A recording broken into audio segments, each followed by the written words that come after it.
Hello, everybody. Welcome back to CardCollex. Thank you for being here. Hopefully my audio and everything is working good. If it's not, please let me know. Glad to have you all here. And I'm going to be breaking a bunch of stuff. I've had a bunch of stuff sitting around that I wasn't planning on doing anything else with. I was planning on opening it anyways. And finally, it had just gone on too long. Like, I just have to, I've got to open this stuff and do something with it. And so I thought doing it on a live stream would be pretty cool. It'd be a way of combining two of my passions, breaking sports cards and streaming on YouTube. Hello, Jesse. What is up?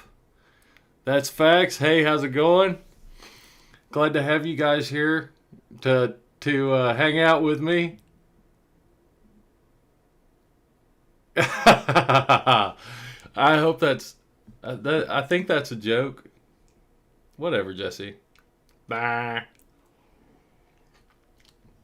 But yeah. So what's been up? How's everything going? I went to a card show today.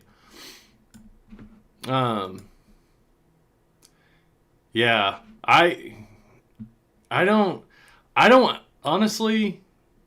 I want to. This sounds stupid. I don't have time to break this stuff. Like, I feel that way. Like, I don't have time. Like, if I'm doing something with sports cards, it usually has to do with the channel. And then when I'm doing what I need to be doing for the channel, I'm like, I don't feel like. As crazy as it sounds, like, I don't feel like breaking anything right now. I don't feel like doing anything with sports cards right now. I mean, it's not that, I'm not sick of it by any means. I love doing this, and I do it every day. But, yeah, it does.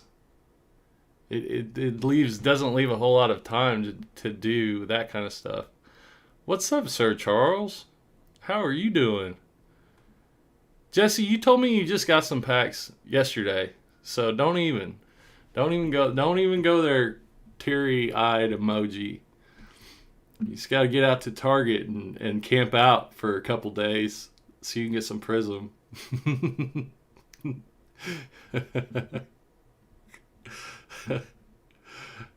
Yeah, so, yeah, let's go. I'm going to get right into it.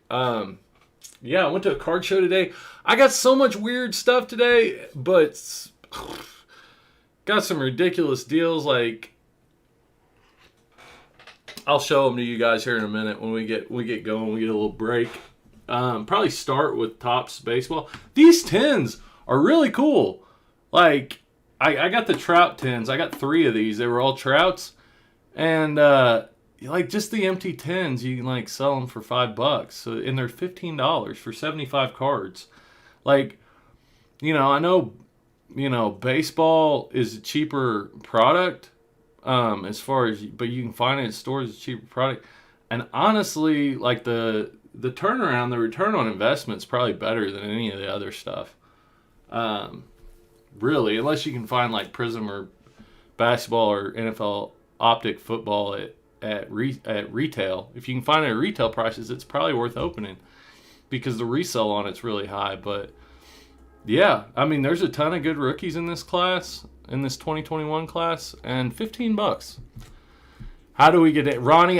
It's not like a buy and break. Like, I'm just breaking a bunch of stuff that I had sitting around. So yeah, like, I haven't started doing any like those types of breaks to where like you can buy in or anything like that. I'm sorry, man. I've thrown the idea out there a couple times, but I mean, it's not a big channel. I am gonna drop. I normally have been doing this, but if we do any breaks, it'll be through the Discord channel.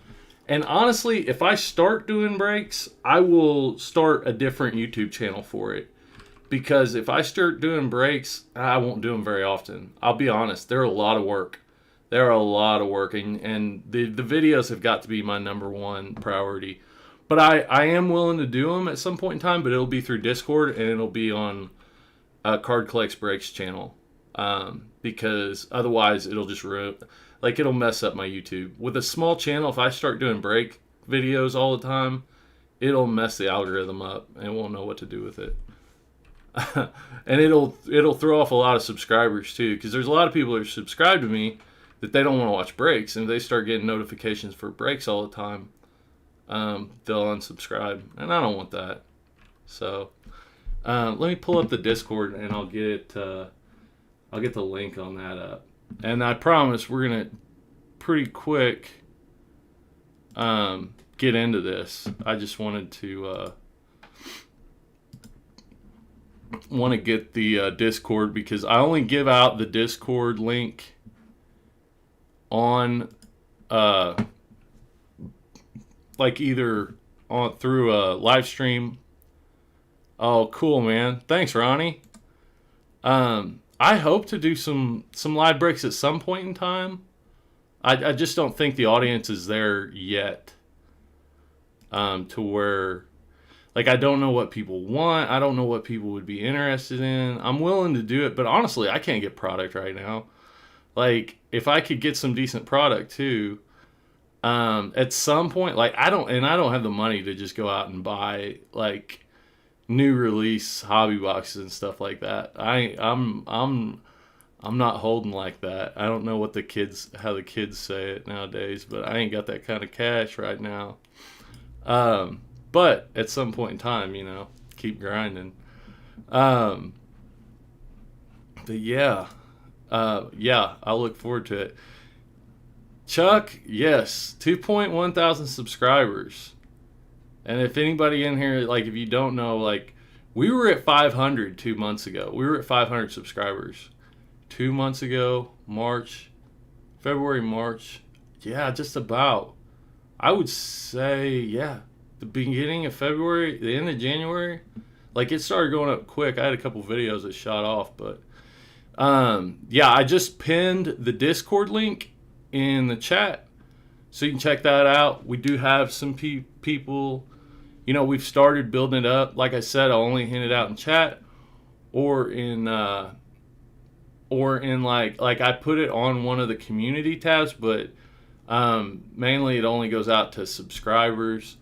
That way we don't get any knuckleheads in there, or anybody just trying to promote or sell something, or I'm not down with that. So at least to begin with, it'll just be in chat and then some type of community posts maybe. But yeah, if we do any breaks, it will be through that. I don't know at what point I would start doing that, but I would think at some point it would be completely up to you all what you all would be interested in, whether it's new product or older product.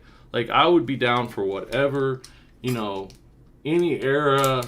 Obviously, some stuff's, real pricey. We'd have to have commitment before, at least at this point in time. I'm not Pac-Man. Come on now. The guy drops $10,000 a video. Not quite that much, but guy buys a lot of money in sports cards. His videos are really cool though. I really enjoy watching Pac-Man. He's one of the only breakers that I watch on a regular basis. He is the only breaker that I watch on a regular basis. I watch some other guys. Like I said, I watch some other guys, but Pac-Man's the only one I watch on a regular basis. I'm trying to finish my ideas before I move on to a different idea, because I can get to rambling, and you all know it. But these 10s are pretty sick. There's some sick pulls you can get out of here. 75 cards, and I really like this new 2021 design. I'm not just saying that. I've been around Topps baseball cards for, over 30 years, and I really like the white border designs and the new product. 2011 Topps and 2011 Topps update. But really, I wasn't a big fan. I'm not a big fan of the non-bordered versions that we've had the last couple of years. Although I do really like 2018 Bowman Chrome. I really like that product. I had bought some of that back in the day, and I really like that design. But yeah, Pac-Man's sick. It's like ASMR. He's like so soothing in the way he talks, and like it's just like take me. Oh my gosh! Get back, Jack. Did y'all see that? That was a pretty cool card. We're gonna do this. We're gonna go through look for the base rookies first. So let me see if I can get a little better focus, maybe. That's a little better. But yeah, Pac-Man's sick. There's a sick card in there. I saw Reese Hoskins. I don't know if anybody pays any attention to Reese Hoskins. 2-3 years ago, Reese Hoskins was a big deal in like his rookie year. He kind of dropped off, but like he's still really young, and his numbers. I mean, I think he's still really young. I'm pretty sure he's pretty young. Drafted 2014. Nah, he's not. He's 27. He'd have to turn it on big. That's the problem with the guys that come up. Aaron Judge was a guy. He didn't like 2017. He was 25 years old when he came up. A lot of people don't know that, but yeah, Aaron Judge was 25 years old. So when people start talking about like, oh, that dude's old, like, no, he's not. But also, it's like really hard for people to make a name for themselves when they come up. They're 25. I mean, when it comes to their cards, when it comes to their play on the field, Cody Whitley, I don't know anything about him, but he's our first rookie that we're pulling here. Man, the focus on that is just really, it's not. I'm going to invest in some better equipment one of these days, but it's expensive. There we go. That's a little better. All right. Jesus Sanchez. That's like the third one of these cards I've got. Ian Anderson. Jesus Sanchez rookies. Jesus Sanchez had a terrible. There's a cool card. Slam Diego. Terrible last year. Yeah. The thing about Pac-Man is like he really loves it. Like he loves breaking cards. Like that's what makes him an awesome YouTuber, a really successful one. Because you can tell when people are mailing it in, and you can tell like some days like I'm not that into it. Like I am compared to most people, Letty Tavares, but not like I have my off days too, and he does too. Like but Mookie Betts, Jesse's salivating over that one right there, Mr. Mookie. Paul DeJong of my St. Louis Cardinals, Kevin Kiermaier, Wilson Ramos. But yeah, Pac-Man, like that's what makes him successful, is he really loves it. Ooh, there's a Cal Ripken Jr. Old school 86 design. Marcell Ozuna, Sonny Gray, Buck Former. Aristides Aquino. I don't know if y'all saw like a year at the beginning of last season, he hit like 3 home runs in a row, Aristides Aquino. But then like, meh.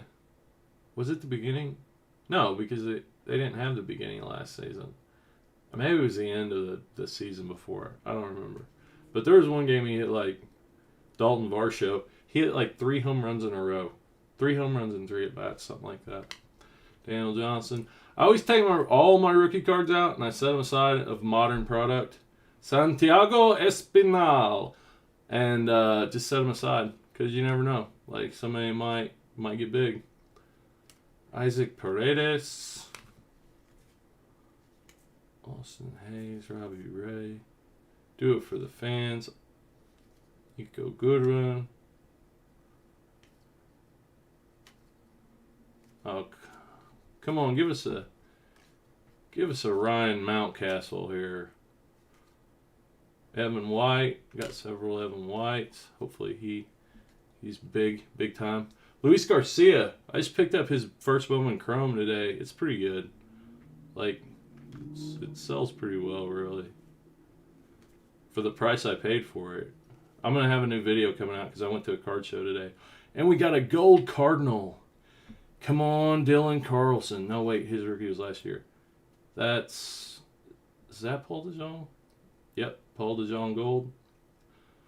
Paul DeJong Gold and Paul DeJong Rainbow. This is the second time I've had this happen where I got the gold and the rainbow back to back. Yeah, the gold and the rainbow foil. One time it was, no, third time. Third time it's happened? No, second time it's happened. One time it was the New York Yankees team card, and now it's Paul DeJong. And it was two different products. The first one was in a hobby box. It was out of a hobby box. Maybe they weren't back to back. I don't know, but that's interesting. That's interesting.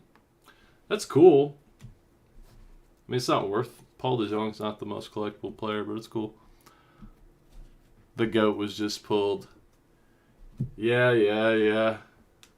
I've heard enough of that. He is pretty amazing. Like, his stats are just ridiculous for a guy that's, what, 28? Like, everything. Like, he's pretty good. He's pretty good. What is this? What is this? Through the Years Stadium Club. Derek Jeter. Oh, I guess this is like a special insert set or something. Through the Years. Number 4. Derek Jeter insert set. All right, now. Ripken 86. Boom. Ronald Acuna Jr. 61 refractor. I don't remember what year this was. 62. Yeah. 62 refractor. That's a cool card. That's the one I saw that I was like, oh, that's a cool card. Like, I don't know if that's worth much. Although I've got several videos in the works. Joey Votto, Topps Chrome 52 redo. Boom. Refractor. Is a refractor. I don't know if they're all like that or not. I think they are, but I'm not sure. Clayton Kershaw, Chris Bryant, Aaron Judge, Yadi Molina, Jacob DeGrom. I opened one of these yesterday, and I think I got these exact same 5 base cards out of it. So that's crazy. And I might have got the Joey Votto too. That's crazy. Anyways, so one down. All right, how many people we got in here right now? How many people we got in here? I'm gonna do a little spying. 10 people in here right now. All right. I'm gonna give one of these away. I've got another one left, and so I will send this to you, free shipping within the continental United States. But Chuck or anybody else that's outside, if you're gonna have to chip in a little bit to get it to Canada or wherever, and I hate to be that way, but I gotta be. It's like it would probably be. I think this. I mean, it depends on how much it is, but this has got some heft, a little bit of heft to it. It would probably be kind of expensive. So I have to ask if you win, like if you'd help me out a little bit with shipping, because I'm a poor guy. I'm a poor man. Actually, Chuck, no. If you win, I'll just ship it for free. But if anybody else wins, if you're outside the United States, you gotta chip in on shipping. But anyways, to enter, just go to the Discord and go to the channel for unopened product. It's called Unopened, and just like leave your favorite meme in there or something. Like I don't know how to come up with ingenious ways of entering contests, but just go to the Unopened Discord and just leave me a personal message that says, you know, your eyes are crooked or something like that. Anything. Early bird gets a worm, but the late worm doesn't get eaten. Oh, that's a good one. That's a good one. 4-Bank Corners, what's up? Who actually likes auto reprints? You mean on the 52 redos? I don't think it matters. Like, it hasn't been my experience that people don't, like, that they judge the card, like against the cards. They don't have any more value, but I don't think they judge against them.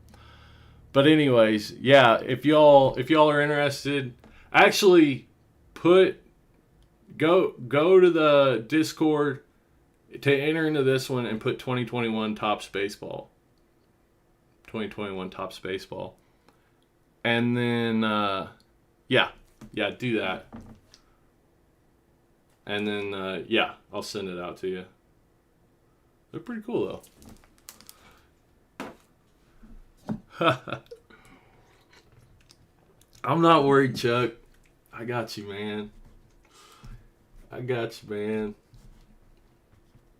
All right, so that is cool. I like that card. I'm really glad we hit that card. And we're gonna use this 10 to keep our like hits in, unless they're like pretty big. Fortnite. All right, I've got Fortnite, I've got Archives Basketball, and I've got the 2001 Topps HTA set with the Ichiro rookie, which that one is probably going to be bricked. And I don't have the time to go through the process of like fixing it tonight. If it's bricked too bad, like if it's not bricked too bad, if they're not sticking bad enough to like cause any damage, then I'll go ahead and I'll open it a little bit. But if it's bricked, I'm going to use it in my how to unstick sports cards video, and I'll unbrick it in that. I might not like get through the whole thing. Fortnite, I know, man. Shipping should not be any more expensive to Canada. Like, okay, well, I guess it should be. It should be a little more expensive. But it shouldn't be that much more expensive, really. They should have a way you could just go online and like, I don't know, post a photo of what you're shipping or something. I don't know. It's stupid. Like, it's stupid that it's more expensive, really. Fortnite. All right, we're gonna open Fortnite. I'm really excited to open this. Actually, I wanna see. I wanna experience it. The Fortnite. Because I think there is a lot of potential here. I really do. Like, I'm not just saying that. Obviously, the Series 1 probably has more. But, I mean, you're talking about... And maybe it's one of those things where it doesn't have a lot of potential right now. Maybe it's 20 years down the road, like Pokemon or something. Because I don't think the Fortnite Series 1 came out before the big boom. It was last year. So, I don't know that they made a whole lot of that stuff. It's really, really hard to get the Dark Knight out of there, though. Like, I looked up the pull ratios on the different cards in here. It's really hard because there's like 50 legendary cards and you get like 2 per blaster, I think. Or 2, yeah. So you'd have to buy like 25. I think it's, or no, 1. You'd have to buy, there's 1 rare bonus card, not necessarily a legendary. Yeah, I don't know. It's really hard. It's expensive. It's more than what the card's worth. I mean, you get other cards too, but... I mean, you all know, like, opening new retail is normally not profitable.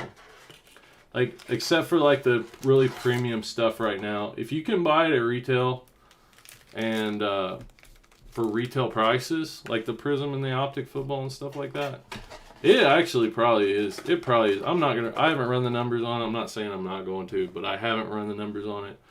But it probably is... It honestly probably is, like, profitable right now. If you're, like, opening it, getting it $20 and opening it. Jesse, you're going to have to tell me who these people are. I mean, I know I can read. Bunker Jonesy. You're going to have to tell me if they're good or not. All right, so that's... And is that my rare card? How do you tell... Oh, Epic Outfit. This is the Epic one. Bunker Jonesy. But yeah, those Dark Knights they were like $500 raw. Crazy. But you're talking about like at its time or at its peak or whatever, like the most popular video game of all time, basically. So a lot of people that if they're interested in cards, there's a good chance they could be interested in Fortnite. Yeah, exactly. It could boom like Pokemon. Probably not to that extent. Like a Dark Knight, maybe. I mean, there's 235 Charizard PSA 10s. I don't know how many of those Dark Knights are out there, but I don't think Series 1 was that big of a print run, really. Okay, so Manic, we're learning here. This is a learning experience because I'm dumb to Fortnite. Brute, Brute Gunner, uncommon outfit. Riptide, rare outfit for Riptide. Rare. That guy's pretty cool looking. These are all cool skins. Catastrophe, rare outfit. Oh, this guy looks cool. I like that guy. Big Mouth, epic outfit. That's an epic Big Mouth. Bring it on. I like Big Mouth. It looks cool. And then the friggin' checklist / team cards. The mining. What do you call them? Sometimes what you hit stuff with and break it so you can get resources.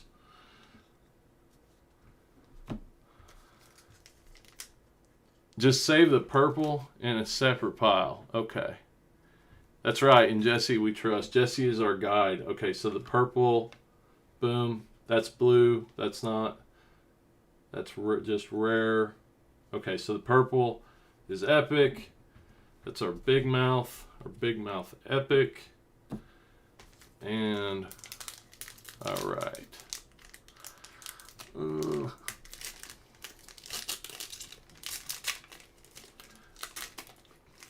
Jesse's our professor on all things that have to do with people 20 and under, basically, because we're boomers. Uncommon symbol stalwart.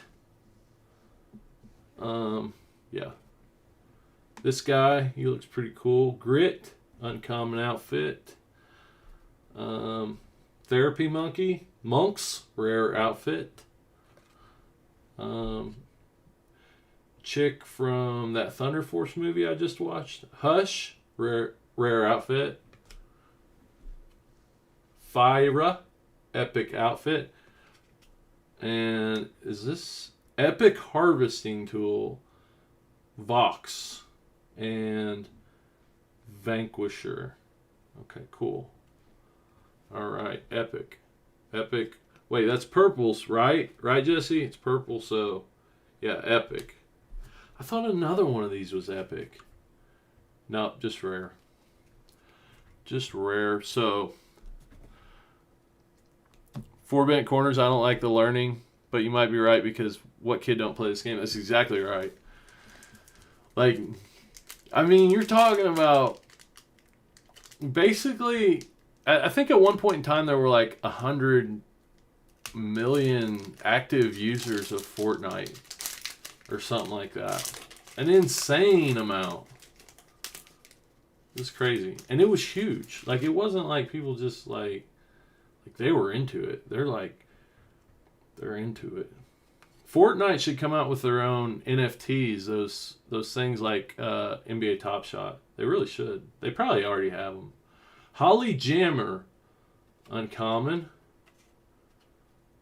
Sizzle Sergeant, uncommon. Limelight, rare outfit. Street Striker, rare outfit. Backpacker. Oh, that chick's cool. She's purple. Wonder, epic outfit. There we go. Misty Meadows. Oh, they've got these. I didn't think they had the maps in Series 2. I thought that was only in Series 1, but they do have the maps in Series 2. That's cool. I like the maps. Jesse, arguably one of the best games ever, considering how many different people got into it and how the mainstream media reacted to the boom. It basically led to the boom for esports. Yeah, for sure. No, I can say for sure. Like, so many people made so much money. There's so many people that are a big deal because of Fortnite, like that are huge in, and not just esports, like esports in general, not just like professional esports, but like professional YouTubers and streamers that make big money. And they started with Fortnite. I'm kind of out of the loop there for a while. I knew a lot of the different streamers and stuff, but I'm kind of out of the loop now. Jack Dunlop, is that Jack's last name? Courage JD, yeah, Jack Dunlop. Courage JD, he was a caster, a sportscaster kind of, and esports caster for Call of Duty actually, and then he started streaming Fortnite, and he's got a huge channel now. Crystal, Clash. When I say huge, I'm talking about like $10-20 million a year, like not like huge in sports card YouTube terms, because that's not even obtainable in the sports card YouTube world. Starfish epic outfit. Oh, that's cool. Like you can see a lot more from the back. That sounds weird, but see a lot more of her character outfit. But yeah, I like these. I do. I think they're cool.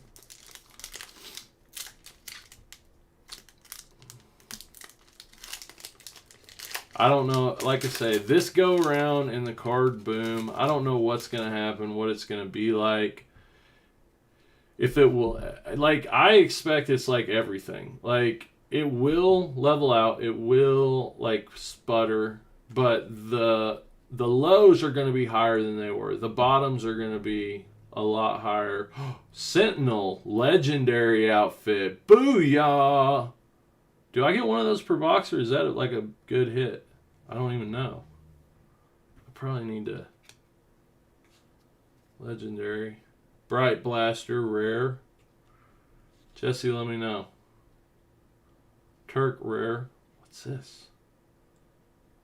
Kit Bash, epic. Is it epic? Wait, what's this one? What are these purple ones? Aren't they epic? Yeah, epic. I thought you said purple. This one's yellow. It's a yellow epic.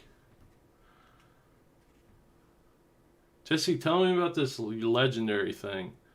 That's a yellow toaster. Yellow toaster epic. And elite cleat. Uncommon harvesting tool. Along with the first downer. We like that. We like that. Sports reference. Alright. Legendary bird transformer. The Sentinel. Dun dun dun. Jesse, is that a good pull? Like, COD is what everyone thinks of because it's their childhood stuff, and esports was a thing with that too, but Fortnite just put it on a different level. The thing, yeah, I think the thing, the little circle has to be perp. I don't know, this one's, come on, Jesse. Do your job. It's a legendary. It's the legendary Sentinel. Sentinel bird transformer. Sentinel. Hold on. Let me show. Legendary outfit Sentinel. Booyah. Jesse, I think Jesse's got other stuff going. He's on a date or something. I don't even know. He's only had, he's just got it on in the background. This is background music. Listening to my goofy self opening cards. All right, we're gonna sleeve up our legendary bird sentinel. I'm not like, I'm joking, but I'm not joking. Like, I really do think these are cool. Like, not just from an investing standpoint. Like, I actually think these are cool. I don't know why, really. I don't normally get big into, like, animated like memorabilia or anything, but I actually do think these are really cool. I can't explain it. Purples, we're gonna put those in some penny sleeves, and we're gonna look them up sometime. We suck. No, the toaster, I don't know what the rarity is. Well, it's the toaster. The toaster is only Kit Bash is only an epic. Wait, are these epic? Hold on. Yeah, epic. The toaster's epic. The Sentinel is legendary, which means it probably sells for $1 or $2 too. Yeah, Jesse's chilling. Build a set or sell later. Yeah. We'll put some sleeves on these and then we'll move on. We got some Michael Jordans to hit in Archives Basketball. I don't know if you all pay any attention to that. Archives Basketball has kind of gone crazy. When I opened that last box, which was like 3 months ago, those in a PSA 10, those Jordans were like $300. Now they are like $600. At one point in time, they were like up to $800 or $900. But I got that box. What did I pay for that box? I think I got 2 boxes for $90. I think I paid $40 for that box. Maybe less. Maybe actually less. I can't remember. Or maybe I got them for $60 a box. Maybe I got 2 boxes for $130. I can't remember. It was cheap compared to where they're at now. It was cheap. All right, we're gonna get us a team bag out here. I've got some team bags put away, and we are gonna put our Fortnite cards up.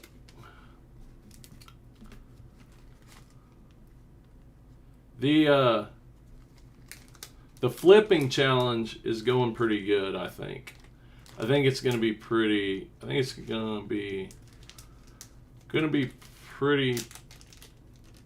I don't want to say impressive because that's a little bit big feeling, and I don't want to jinx us. But I think it's going to do well. I think the stuff I got is going to do well. Actually, I don't know like much yet because everything's at auction. Except for, like, it's got plenty of attention. Like, there should be quite a bit of stuff selling tomorrow. All right. Then we got our Epic Jonesy, Bunker Jonesy. We're going to leave him there. And, oh, we still got a pack left. Holy crap. All right, we're going to go quick. On the Fortnite, I saw some story, a kid who sold a complete set on the Series 1 or 2, not sure, for $175K. Maybe it was like the hollows, or maybe it was like a hollow set, or like a crystal shard set. Maybe. I don't know. Jesse would know more. Vice. Rio Grande. Oh, that guy. I like that guy too, but I don't know if he's any good or not. Ripley, rare. And our Epic is Freestyle and Peely Pick rare harvesting tool along with. Okay, all right. Da da da da da da da da. All right, get rid of the packaging. Sorry about the shaking of the card cam.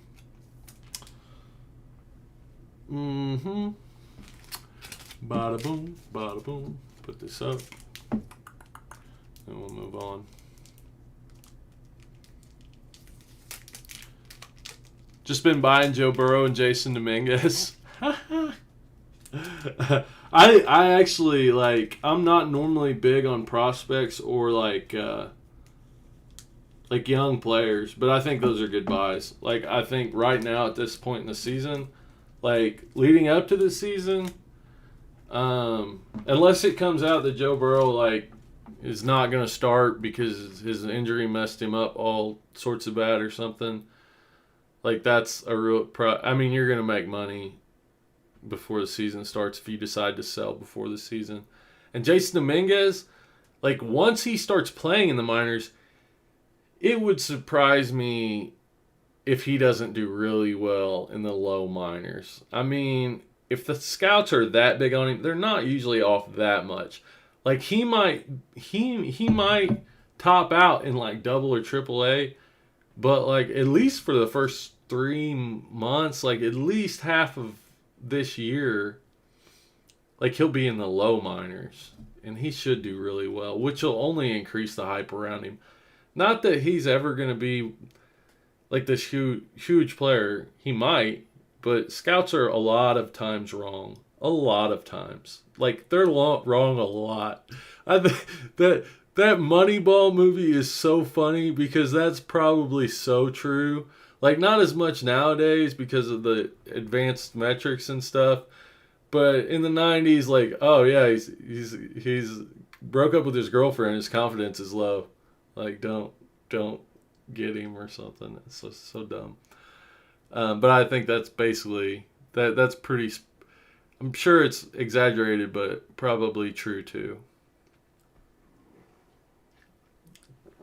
Oh, it had every card, inserts, cards, and base. So it like had every holo and everything, basically. All right, next up, NBA Basketball Archives. Looking for Michael Jordan and Sir Charles Barkley, not to be confused with Sir Charles CardCollex, although both are goats in their own respective ways. The hype on him is crazy. On Jordan? Oh, on Jason Dominguez. Yeah, for sure. Ralph Sampson, master photo. Bada boom. We all like Ralph Sampson, don't we? Ralph of the jungle. Watch out for that tree. All right, what I'm going to do, I'm going to open all of these up, and then we're going to go through them because otherwise this is going to take forever. And I don't like. It's just going to be slow. I'm really slow at opening stuff up. I'm way too careful. And so, in order to make it go a little quicker, I'm going to open everything up. I'm going to like make piles, and then we'll go through all of them.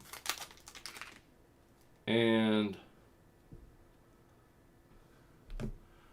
I'm going to set them off camera. That way, if we hit anything while I'm opening them up, it doesn't necessarily show it. But Moneyball's an awesome movie. Like, it's just one of those movies I can go back and watch anytime, and it's just so good. Jonah Hill and Brad Pitt are so good. I don't really like the ending that much. I mean, it's because it's a true story. And you just, like, it's a true story. Like, the ending is what the ending is. It's not... I mean, it is cool, because he doesn't go to Boston. He stays with the A's, even though, like, they were crappy to him. Kind of.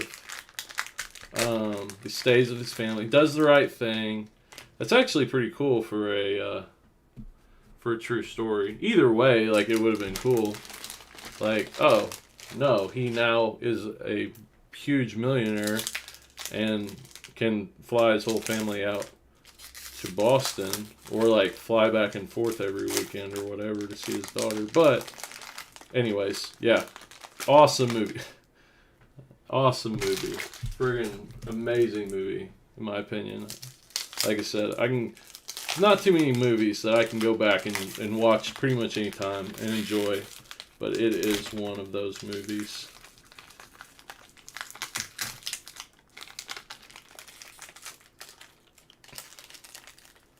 Yeah, I watched Thunder Force this weekend, which is a new Melissa McCarthy movie with her and um, Octavia Spencer that was in The Help and what's that movie? That scary movie she's in? Not really scary, but it's supposed to be scary. I can't remember. But anyways, she's really cool, funny. But anyways, Thunder Force on Netflix. It was good. It was good. I like Melissa McCarthy. I think she's really funny. I didn't know this, but I found this out this weekend. Because the reason I watched the movie is I heard somebody giving a review of it. But she only does movies with her husband. And I don't know who her husband is, but I guess he's a director or something. And basically, like, she, like, only those, like, they only do movies together.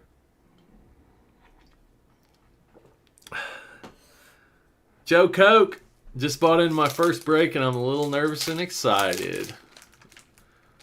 That's awesome. It is. Like, breaking something that you either... Like, you either...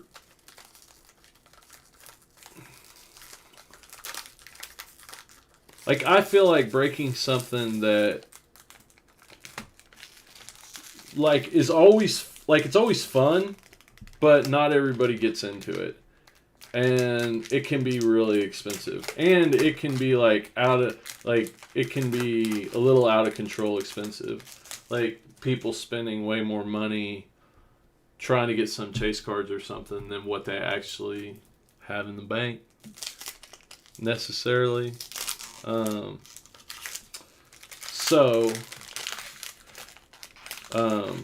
But, you know, it's an opportunity to get some cool cards and participate.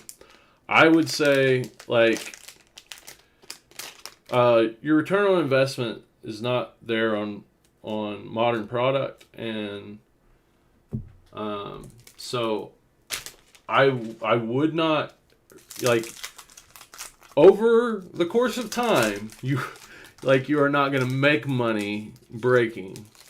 I mean, there could be some arguments to that, depending on how long that course of time is.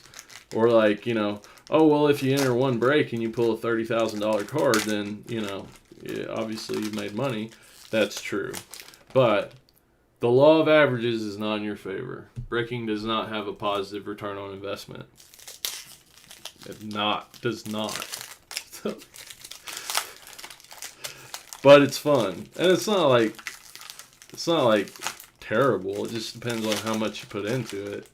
Like, if it's got a 50% return on investment, you know, or 70% return on investment, you know. I did that breakdown I did for 2018 Prism. So 2018 Prism at $5,000 a box, a hobby box had about a 50% return on investment. I do think that a lot, and that's taken into account, like, getting stuff graded and everything. So, and also keep in mind, like, when you watch people break online, like, there's ways of manipulating that. Like, whether it's, like, opening 3 boxes and only posting one of them to YouTube. Or, so, like, yeah, I think it's sometimes misleading to watch people break online because they only show, like, the exciting stuff in a lot of cases.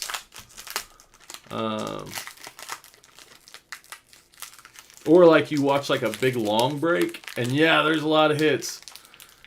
But if you add up, like, how much money was put into that break, it doesn't even come close.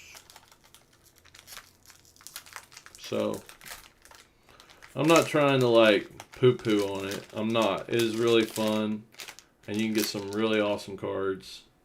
I'm just doing what I do, ruining everything. by being a nerdy accountant, putting on my nerdy accountant hat and ruining stuff that should be fun.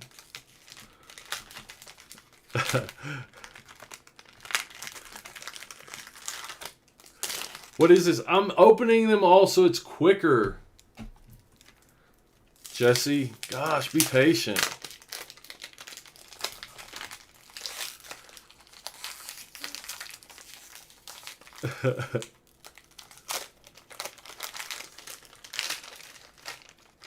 Open one for the one time. Yeah, exactly. If you go in, that's the best way to put it, Jesse, I think. Honest to God. If you go in not expecting to make your money back and just have fun, you're good. Yeah. Like if you're going to go out to the bar and spend $100 or stay at home and spend $100 on breaking, I would recommend staying at home and spending $100 on breaking. You'll have more fun, less regrets, and you're making money in that situation.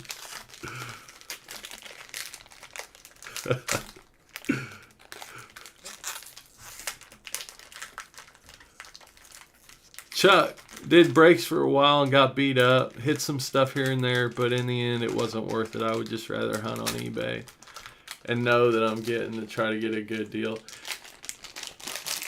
You can smell the junk wax. It does have an awesome smell to it. Not as good as 1987 Topps Baseball.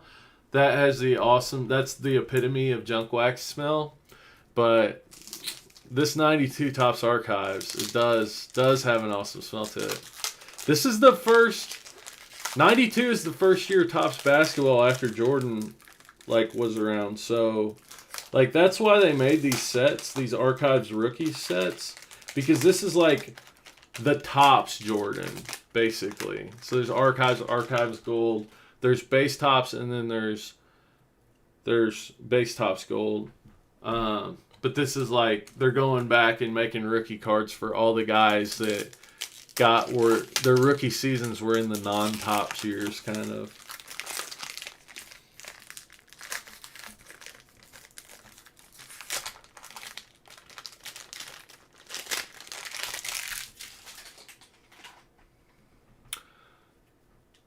Yeah, chroma has a good smell.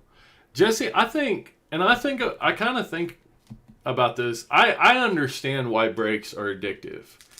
And it's, I hate to say it because I think the best breakers out there are the ones that have really good prices, have good communities. But it's also that community setting, I think, that leads people to get addicted because it amps up the excitement. It's not just the excitement of pulling a card, but it's the excitement of the feedback that you get from the community. I mean, I think it all adds up. But I can't understand why people get addicted to breaking. It's like gambling. It's it is exactly like gambling, really, because psychologically, people don't remember their losses as much as they do their wins. So, even if they lose 5 times in a row and they lose $100, that one win they have that's $200 will make up for, in their mind, emotionally, it makes up for those 5 $100 losses.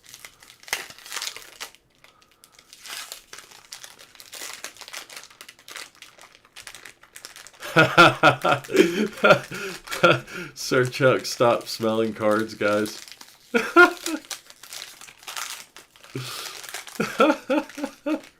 You guys are funny.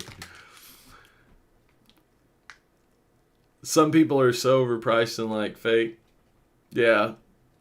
Yeah, same with everything.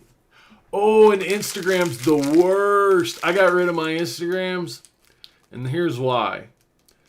Is because I had an Instagram account when I just had my eBay card store and just an Instagram card account. And when I started my CardCollex Instagram, I intentionally did not follow anyone, because on my other account, which I had like 1,000 followers, but a lot of them were just these like Instagram breakers that would just send me these, like, blow up my DMs with these like little breaks they were having and stuff.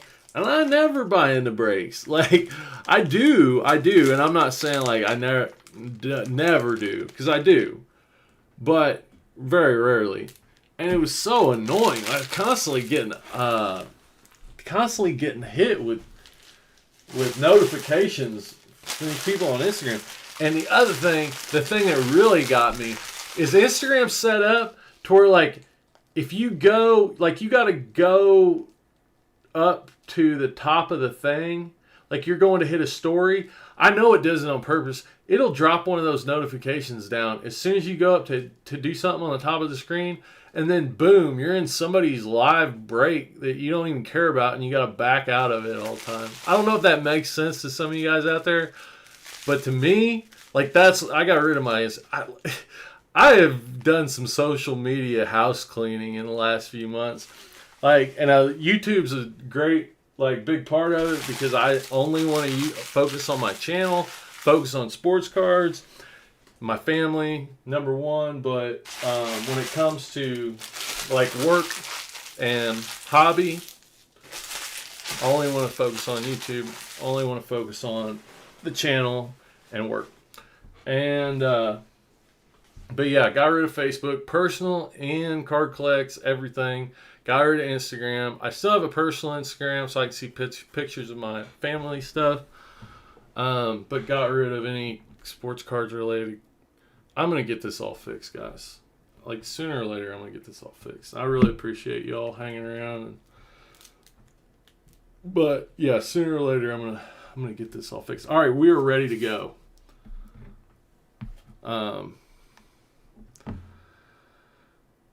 Yeah, Panini totally loads up the first off the line stuff. Blue Edwards, I've never heard of that guy in my life, honestly. You some of you out there probably have, but I never have. Purvis Ellison, Olden Polynice, Sherman Douglas, Chris Morse, Kenny Smith, Drazen Petrovic, Derek Harper, Danny Ainge, Kendall Gill, Thurl Bailey, Cliff Robinson. Kind of a strikeout pack there. Kind of. Checklist. Mark Aguiar. David Robinson. We're going to set Mr. David Robinson aside. Woo woo! David Robinson. Gerald Wilkins. AC Green. Larry Nance. Not Larry Nance Jr. Larry Nance Sr. That's so weird. How there's so many kids of ball players in all sports. Joe Dumars, Sedale Threat, Buck Williams, Purvis Ellison again, Craig Ello, another guy I've never heard of. Honestly, I think a lot of these people are like, even if you were an adult in the 80s, you probably, and watched basketball, you probably never heard of some of these people. But maybe not. I mean, maybe they were more popular. Spud Webb. That's so crazy. 5'6". Another David Robinson. First draft pick. Akeem Olajuwon. Akeem the Dream Olajuwon. Akeem Olajuwon. I want to show y'all something. If I can. Oh, it doesn't show. What?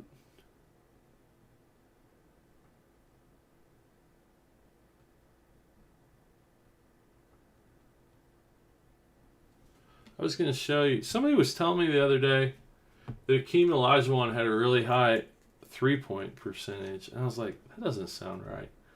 But I respected their, like, opinion. So I was like, well, probably does then. But anyways, it doesn't say anything about it on that card. All right. Little bit of sticking, not too bad though. John Paxson, Detlef Schrempf, he was pretty good. I do remember Detlef Schrempf. BJ Armstrong.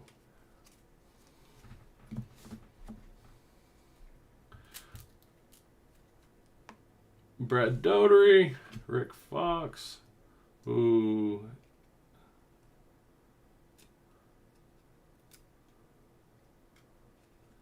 Think our guy might be in this. Dennis Scott, Sean Elliott, Brad Doty again.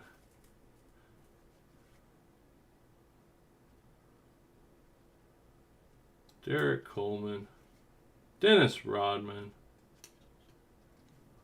Antoine Carr, Kevin Willis, Jay Humphreys, John Saley, Mark Aguirre, Vlade Divac. Oh, I got some cool stuff to show y'all here in a minute. I got some cool stuff to show y'all here in a minute. From this card show I went to, I got a bunch of weird stuff. I'm just going to show y'all all the stuff I got. I'm going to make a video about it. I actually already started. Like, I've been really hesitant to make live videos lately. Or, like, not lately, but, like, ever. Just because I'd never done it before. But I've wanted to for a while. And so this week I went out sports card hunting. And, like, one day I just took off and went to, like, 7 stores and filmed that. And then I went to a card show today. And I filmed that, and I picked up a bunch of crazy stuff. And got some really good deals. But there's some really cool stuff in here that I want to show y'all when we get down here.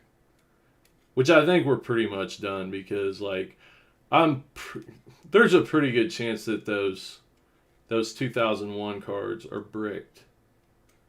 Not, like, they're not bricked to where they're not salvageable, but they're bricked to the point that I can't do anything with them on camera tonight. But if that's the case, the silver lining is that then I can make video. I was just unsticking those before. I've got other cards that are bricked up. I could just use those for video. So hopefully these aren't stuck together. Definitely. Sarunas Marshallionis. Sarunas Marshallionis. I actually think I do remember him, but it's weird. Sean Kemp. I'm saving Sean Kemp. I don't care what anybody says. Try Clyde Drexler. I'm saving back Clyde Drexler. Dan Maherly. Ralph Sampson. Ooh, there's our Ralph Sampson. Hakeem the Dream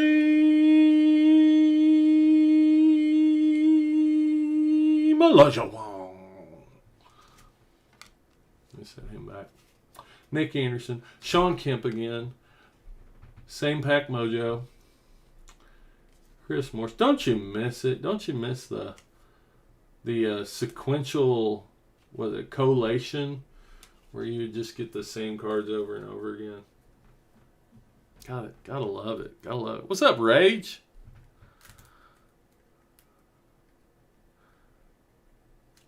What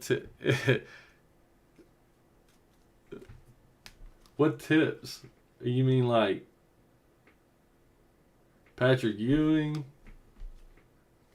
Luke Longley, Dale Ellis, Johnny Dawkins, Steve Smith, D. Brown, Ron Anderson, Muggsy Bogues, James Worthy, Muggsy Bogues and Spud Webb. Both huge goats. Jesse saw a random TikTok about some guy collecting Obama memorabilia, like first pitch cards. Obama first pitch cards are pretty hot. John Stockton. Didn't watch this video, but it piqued my interest. Actually, Obama stuff's pretty hot. There was a 2008 Obama like short print, Topps Obama short print, and then there's first pitch. But first pitch wasn't the first Obama card. 2008 they had political figures in the top set and cards, and so there was a bunch of politicians in that set. But Obama, I think, was like it was. I think it was a short print in that set.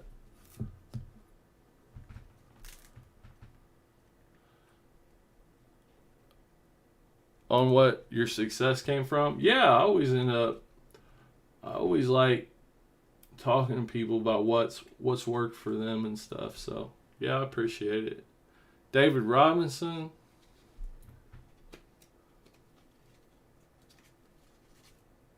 Lionel Simmons. That's a good question. Sir Charles.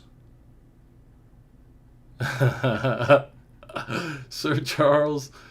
What stores, like, you just have Targets and Walmarts, I think from like talking to you and stuff, but like that would be an interesting question. Do you have stores that are different that sell cards? Everything's pretty much global nowadays, but never know. Never know. That's an interesting question.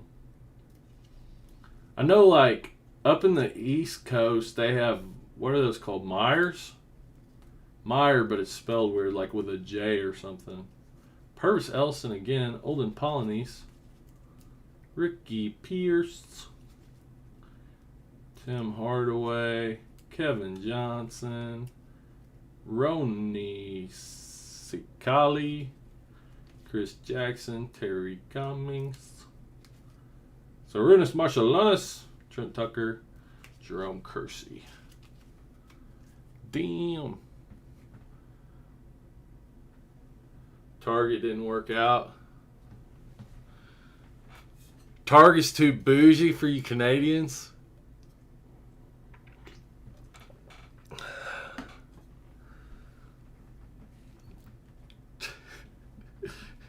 We don't need none of that fancy Target stuff. We got a Walmart. What do we need a Target for?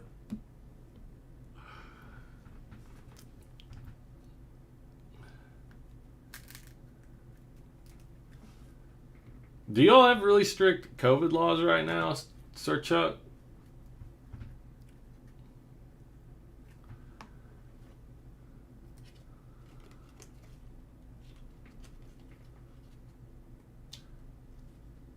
Yeah, Midwest only has Targets and Walmarts. I don't know if Big Lots has cards. I know that because I checked it out the other day. They had like Yu-Gi-Oh cards, which makes me think at some point in time they had some sports cards. But I don't know. Another David Robinson. Another Hakeem Olajuwon.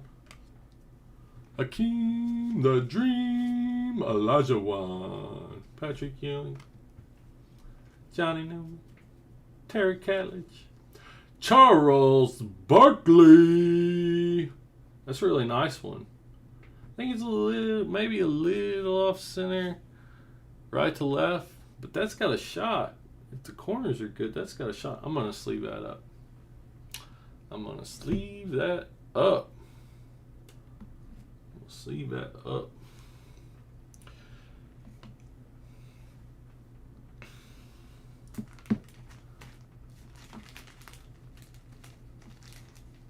Crazy how like Jordan in a 10 goes for like 600. These other guys, I think Barkley maybe goes for 100 or 150 maybe. But I think everybody else, it's like hard to get anything. Looks pretty good. Looks like it's a solid 9. It's weird. You get some PSA cards, like graded cards I've bought, that are like, I've got 9s that have like almost bent corners. Like they're dinged. Like they're bent a little bit. And I don't necessarily think that, I think PSA was easier on cards 20 years ago than what they are now. But,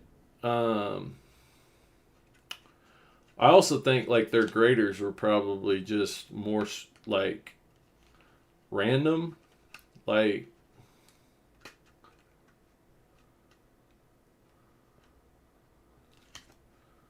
probably just had more off days. Didn't have as much maybe like experiencing what they expected out of a card. I don't know.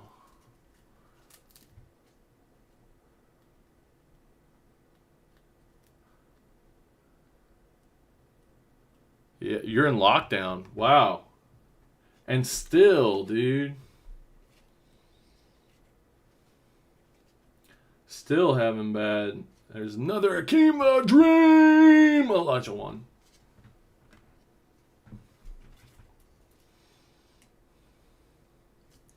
Still having bad outbreak. That sucks.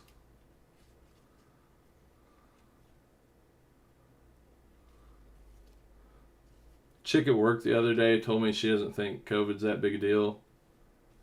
Like, I don't understand what the big deal is. It's not that big a deal. I'm like, I literally know young, healthy people. Like, when I say young, I mean like under 40. Young, healthy people that are dead from COVID. Now, it's not because there was underlying health conditions or whatever. It's like, I literally know people that's why they're dead right now. So, like, don't even. I shake my finger in their face, like, don't even. Like, I don't really care what people do. It's a free country or whatever. But that's Michael Jordan, so I'm going to stop talking about stuff that makes people angry. Ooh. That's a nice one. A little off center, top to bottom. Maybe a 9. So, I'm already like planning my PSA submission for when they open up again. I'm hoping when they open up, they've got like 6 months on value collection, like 6 months turnaround. But I also think when they open, they're gonna get slammed with cards. But I am saving up, so hopefully they have a lot more graders whenever they open up. So like a lot of these are just like this Jordan. I'll send it in if I think it'll get a 9. I'll send it in. You know, for $20 and wait a year, and just forget that those cards even exist, and just send them in because I want those cards graded.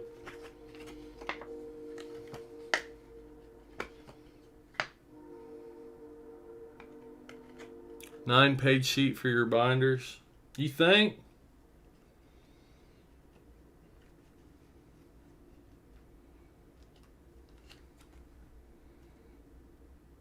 Well, it's my $20, so I guess if I want to spend it to get the card graded, I can. No, it's got a shot. Might get an 8. I don't. But it's got a shot.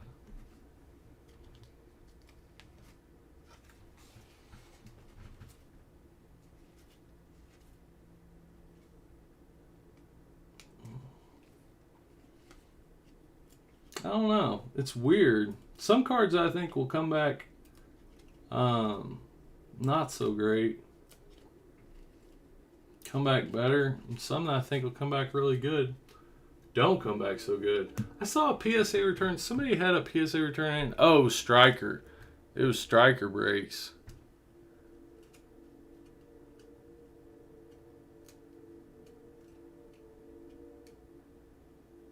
$20K a week. Phony goat card. Get out of here, Jesse. Come on. You need to respect your elders. You need to understand the true goat that can go out there with the flu and get 60 points to carry his team to victory, unlike the false prophet goat that fakes an injury and sits out for 3 months so you can be fresh whenever the playoffs start.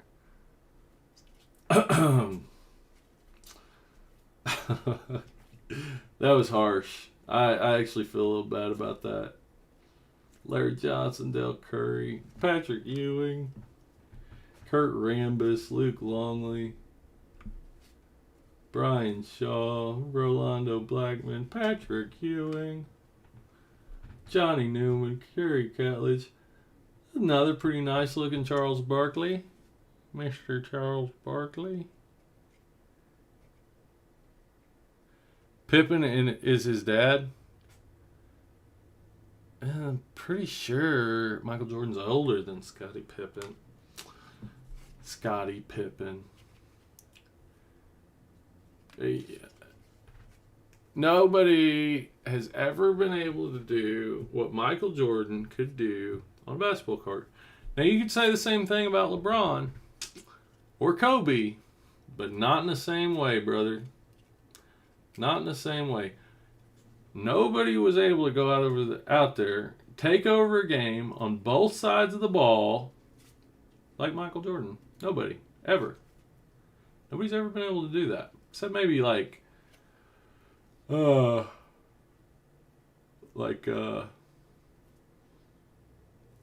in the 60s and 70s, some of those guys. Will Chamberlain.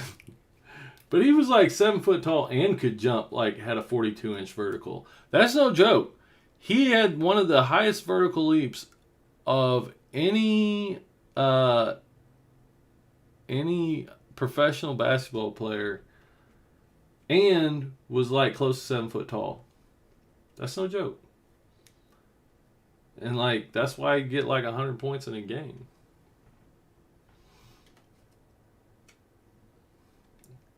It's like giving you shit, Jesse. But Michael Jordan was pretty fun to watch.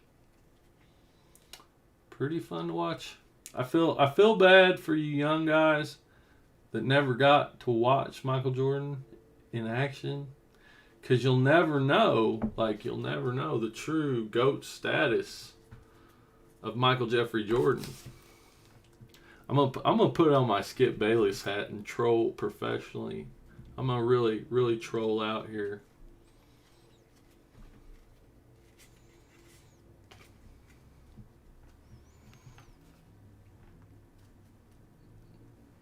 LeGoat. Are you kidding me?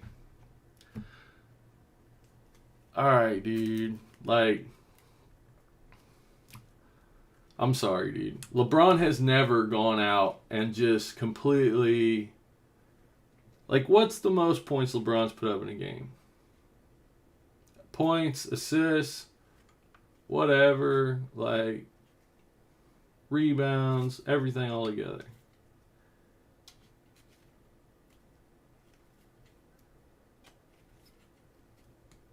The only thing, if you're going to say that, the only argument you've got is stats. Because LeBron, on his best day, was not better than Michael Jordan on his best day. No way. There's no way LeBron on his best day was better than Michael Jordan on his best day. No way. No way. Michael Jeffrey Jordan! Good enough. All right. Now remember, you can get 3 bombs out of these where you get 3 Jordans. I don't know if we'll be so lucky. Your takes are Skip Bayless like trash hot garbage.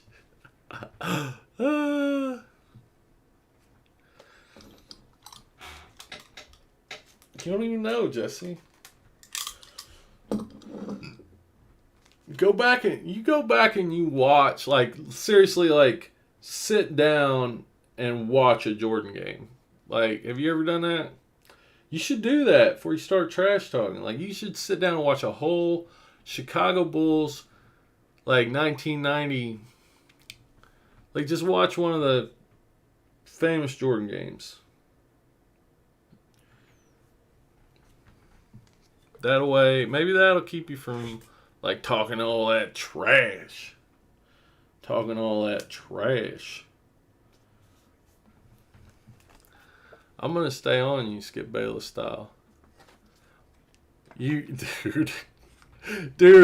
that's just laughable. Michael got carried by Pippen Jordan. That's just laughable. You get laughed out of the gym for saying stuff like that. Like, even LeBron would laugh at you for saying something like that. Like, are you kidding? Come on. Like, you're not even, like, those two people are not even on the same planet. I mean, Scottie Pippen was awesome. Like, he's, you know, I don't know. I mean, is Scottie a Hall of Famer? I don't even know if Scottie's a Hall of Famer. But, awesome player. Nothing, absolutely nothing. Like, not on the same level. 3 times in NBA history, somebody has had 300 points, 300 rebounds, 300 assists. No, 300 rebounds, 300 assists, 100 steals, 100 blocks in a season. Something like that. I think that's what it is. 300 rebounds, 300. No, 300 points. Is that right? 10 times 30. Yeah, 300 points. No, points would be more than that. But it's 300 rebounds, 300 blocks, 300 rebounds, 300 assists, 100 blocks, 100 steals in a season. 3 times in NBA history that's happened. Michael Jordan accounts for 2 of those times. This is actually something I heard Skip Bayless talking about. And he won Defensive Player of the Year that year. Or both of those years, maybe. Or was like defensive, all-team defensive or something like that. LeBron never done that.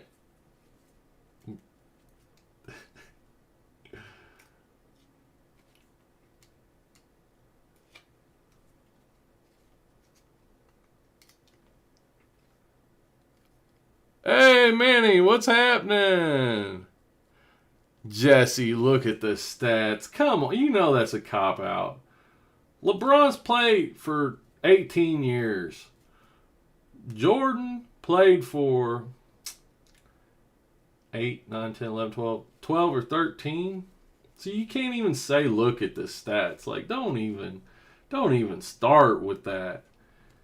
Now, obviously, if you do look at the stats, like, I'll give it to you. I'm going to pull my ultimate Skip Bayless. Like, LeBron has got Jordan in stats. He always will. He's got Jordan and dang near everybody else. LeGoat was robbed of Defensive Player of the Year. Manny just broke 2001 HTA complete set the other week. How'd you do? That's interesting. LeBron's never been close to Defensive Player of the Year. Are you kidding me? Are you joking me right now? That HTA set's an awesome set. I think it's really undervalued, but I think once it gets to that level of like what Topps Tiffany's at, you know, maybe it won't necessarily get to that level, but it definitely has the numbers to get to that level. But once it gets to that to that level, then you've got a lot more players that are way more gradable, you know. Your Cal Ripken, your Barry Bonds, your Griffey, your Jeter.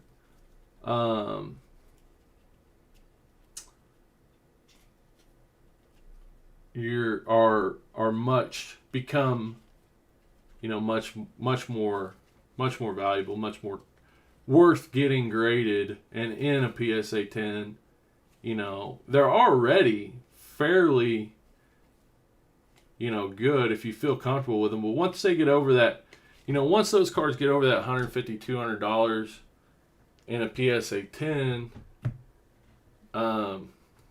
then you're really sitting. Like, I always take those cards, any of those big stars from that 2001 set, I always take those cards, whether it's any of those guys. I think Ripken's in there. I'm pretty sure Ripken's in there. But definitely like Jeter, Bonds, Griffey, Ripken, if Ripken's in there.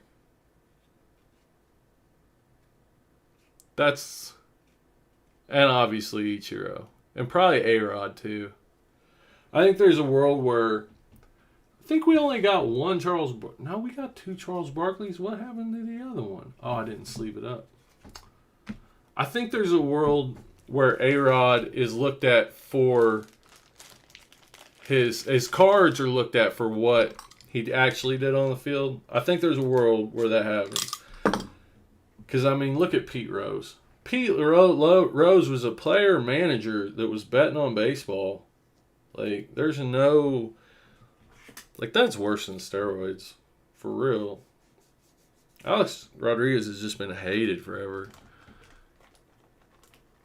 Man, he got that HTA Ichiro. Unfortunately, was off center, but still great condition. Set was bricked as well, but good thing the Ichiro wasn't stuck. The Griffey was perfect as well. Oh, that's awesome. A-Rod to buy the Timberwolves. I did not see that. Oh, that's awesome. I like A-Rod. In 96, I was 13 years old. That was like the peak of my card collecting when I was younger. When all my friends would get together. I had a friend who's like his favorite player was A-Rod. I had a friend whose favorite player was Jeter. But they both liked A-Rod and they both liked Jeter. And one of them had a Jeter SP 93 and one of them had an A-Rod SP 96? 94? I don't know, I've got one, but I can't remember what year. But anyways, and they'd always go back and forth trying to get the other one from the other one.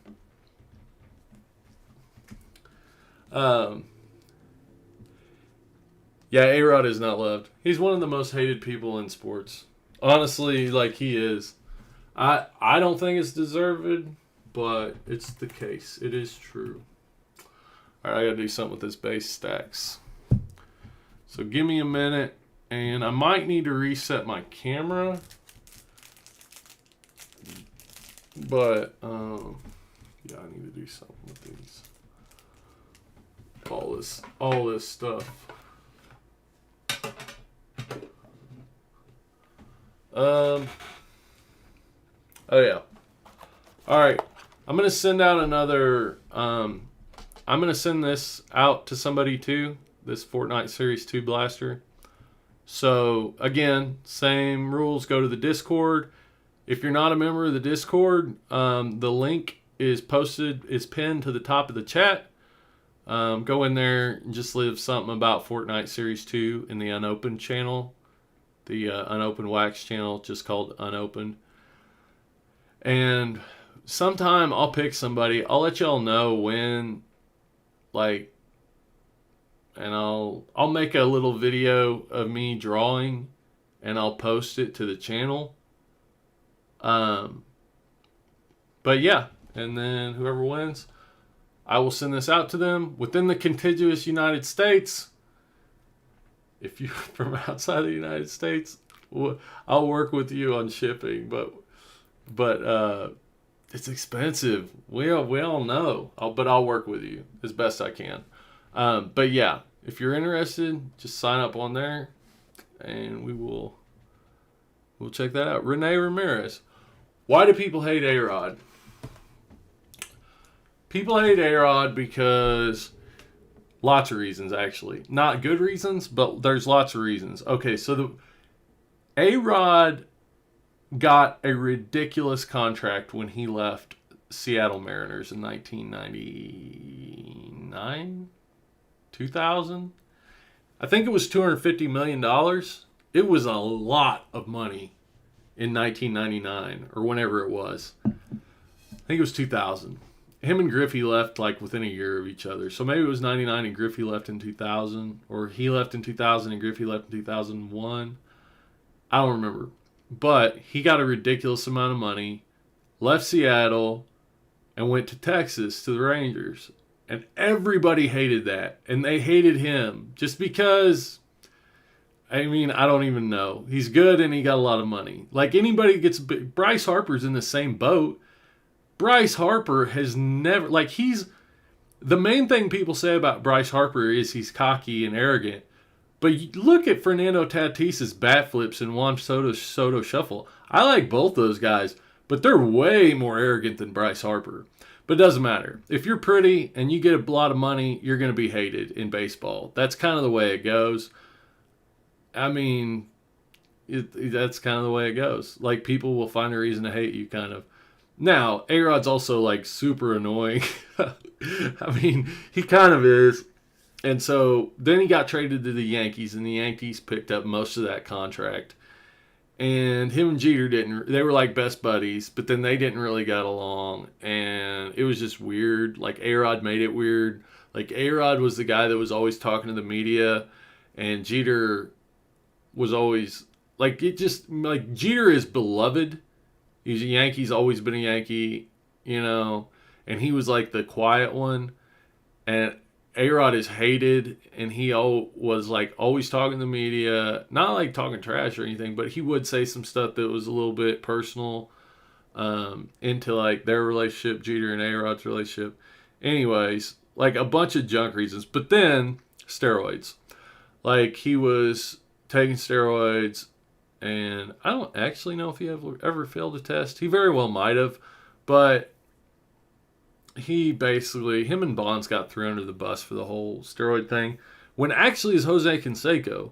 Like, Jose Canseco started taking steroids before he ever hit the majors in the 1980s. From everybody's accounts, he introduced pretty much everyone in baseball to steroids. He introduced Mark McGwire to steroids, a lot of guys in the early 90s. Like, and then by the time Bonds came around, like, it didn't have anything to do with Canseco. It was just like, am I going to do steroids and get this huge contract, or am I not? But I'm not going to get too deep in the weeds on that. Love Soto. Yeah, Soto's awesome. And honestly, like, an amazing player.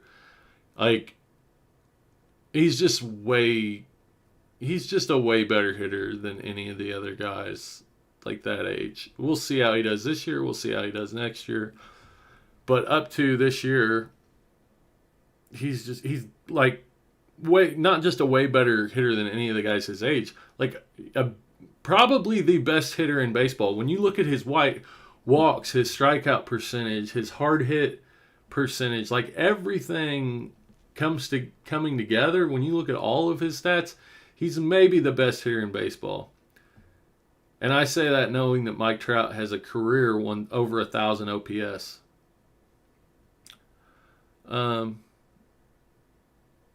Jesse, of course you can get some money.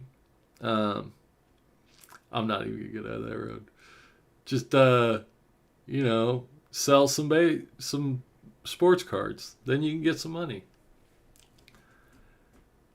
Anyways, I don't know, Renee, does that make more sense? Like, that's kind of, I went into like why A-Rod's hated, why I feel like he shouldn't really be hated.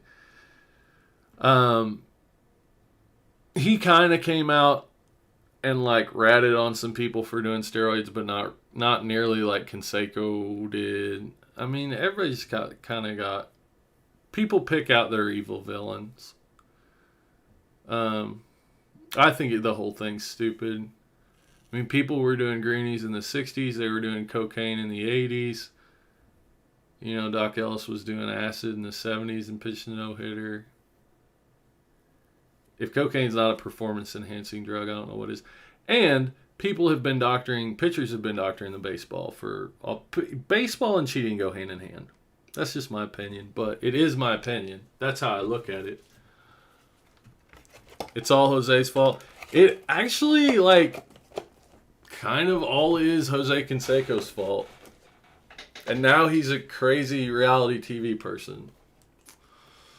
So, whatever, but love the game, but I just think, like, all the politics, like how emotional people get about these grown men in uniforms is just stupid. Like, honest to God, not even grown men, like people in their 50s that are like idolize these people in like Juan Soto's not even wouldn't even be out of college yet, or just barely, you know? Like, I love it, but at the same time, like, people get so wrapped up in it that that just doesn't make sense.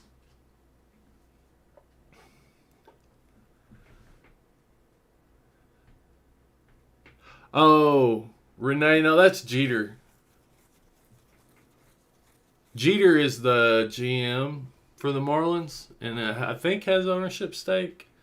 I think he's a part owner and GM. It's Derek Jeter. A-Rod, I don't know what A-Rod does. If he might own some type of professional sports, but I don't think so. I think it's just like the T-Wolves would be like his first.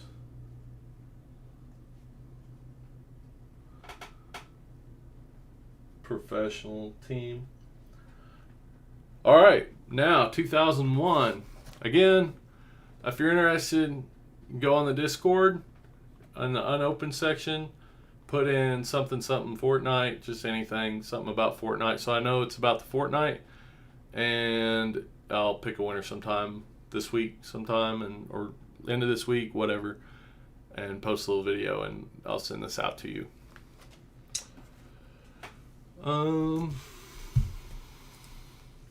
2001 Topps HTA. You know it's HTA because it's got the blue Topps label. This is not the regular Topps factory set. This is the HTA set. The HTA set has a gold stamp on it that says Home Team Advantage. And I'll show that to you. But Topps HTA was only available to Home Team Advantage members. I'm guessing, I don't know exact print numbers, but I'm guessing there was only about 3,500 of these made. Maybe a little more, but not over 10,000 of these sets made. And I would say a lot less than that, because when you look at the pop report, it's ridiculously low.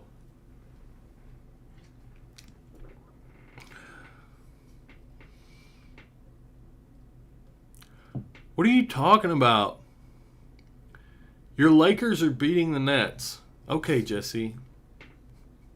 All right, let's go look and see how the Lakers are doing.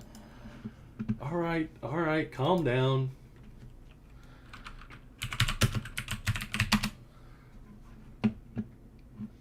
Oh, wow.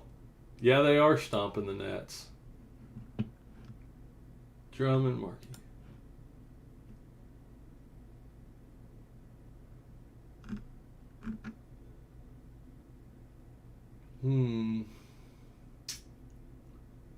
Yeah, they are. LaMarcus Aldridge is, doing all right. They don't have Harden tonight. Nicholas Claxton's got 5 rebounds and 7 points. He's looking pretty good. He might be a sleeper. I've looked into buying some of his stuff, because I think when the playoffs hit, if he has a good game. Lakers are doing well. Dang. Yes, they are. Oh, that's all right, Manny. I mean, for what the sets have been selling for, an Ichiro HTA 8 is probably, I don't know, above $150 now. Like, more than what you can buy the set for.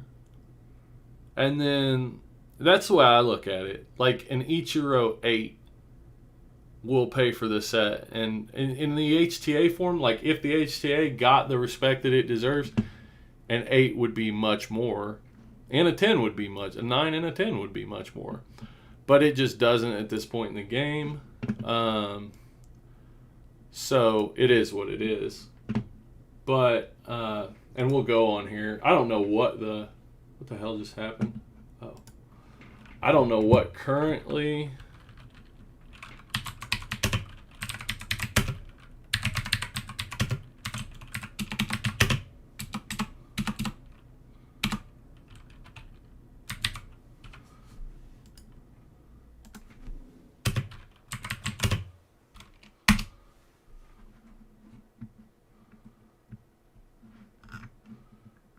bunch of people getting stuff graded by SGC. I am still so mad about SGC doing that price hike. Ooh, a raw HTA Ichiro just sold for $272. Maybe they are getting more respect.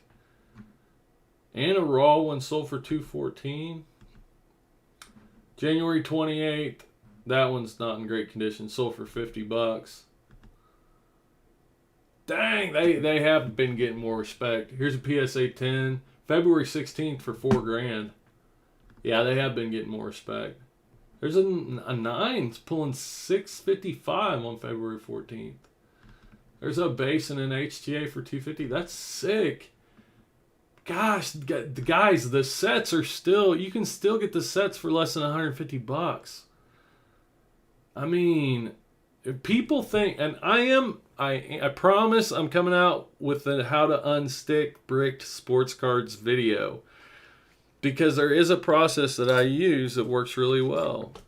Basically, I just put them in I break them down, open them first, whether it's packs or sets, break them down into manageable chunks like 50 cards, put them in the freezer for half an hour, and then run the blow dryer over them a card at a time while they're still frozen, and they'll peel up. They'll like peel up from the heat expansion and contraction. When you put the blow dryer on, they'll start to peel off there. And I get really, really good results with that. And I've never seen anybody recommend that, but it works really well. Better than anything else. There's some crappy ideas people have for how to unstick sports cards on eBay or on YouTube. Yeah, $120.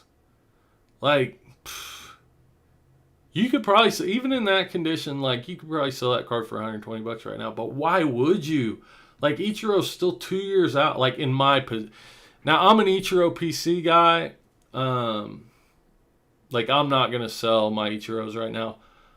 If I got, like, I've got several Ichiro rookies. Like, several. I've only got one of these that I've opened. And then I've got 2 other sets. And I'll probably buy some more. Because it's 2 years before Ichiro is up for the Hall.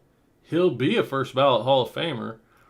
Now, the Hall of Fame, when he gets in the Hall of Fame, it probably won't raise the price of his cards that much because people know he's a first ballot Hall of Famer. But the year leading up to the Hall of Fame, yeah, you probably see some big time movement, especially once people realize how low the population count, even on his base factory set card, like even the base factory set card, even in a 9 or an 8. And I'm going to look it up for everybody, because if you are interested in this, I mean, it's legit. Like, these sets, in my opinion, are the 1998 Topps basketball that I opened. When they were selling for $300, I would say that it was the best buy in unopened product, bar none. Since those have gone up to like $800, this is the best there is, in my opinion. The best I've found, anyway. Let's see. Baseball.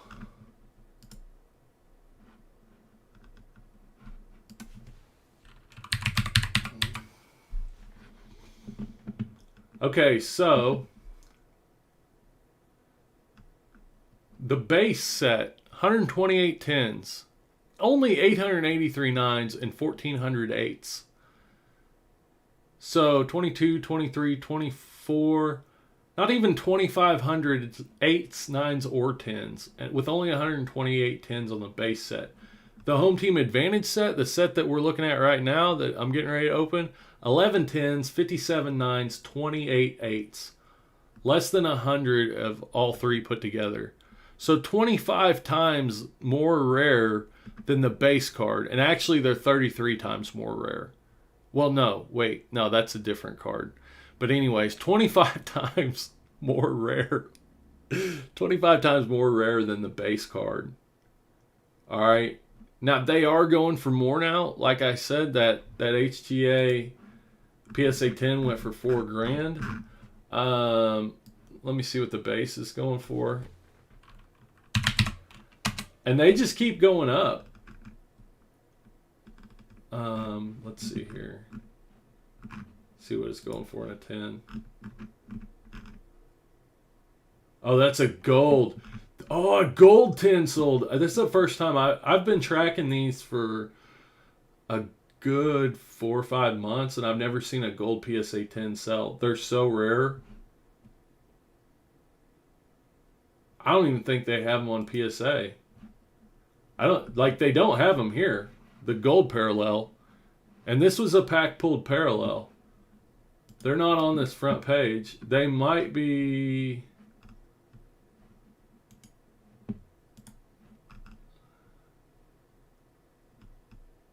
Topps gold. Okay.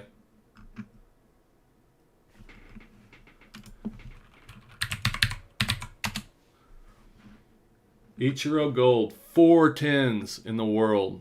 4 10s, 39s, 88s. So actually, there's about the same number of golds as there are HTA right now graded. All right? Except for there's only 4 gold 10s and there's 11 HTA 10s, 30 gold 9s, 58 HTA 9s. You know, most people don't know the HTA parallel exists. But the gold just sold for $15,500, and I guarantee you that's a legit sale. I could have been buying these gold for $500. I don't know what you can buy them for now. But the let's see, a regular PSA 10.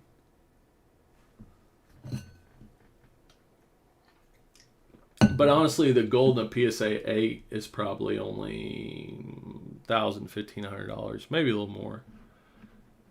Okay, so still, the base tops, which like I said, still very rare. You know, only 128 base 10s.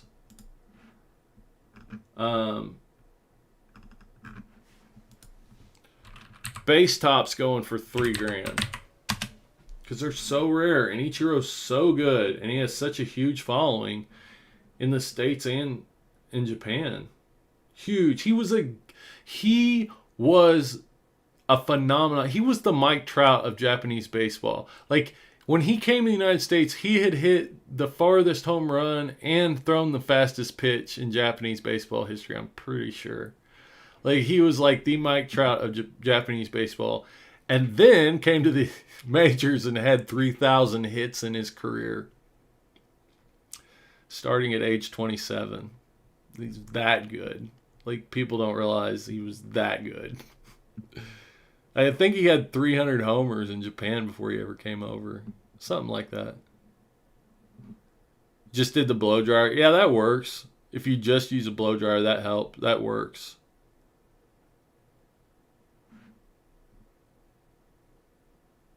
What are you talking about, Raphael? Bought a Topps Chrome Pools for $450 raw.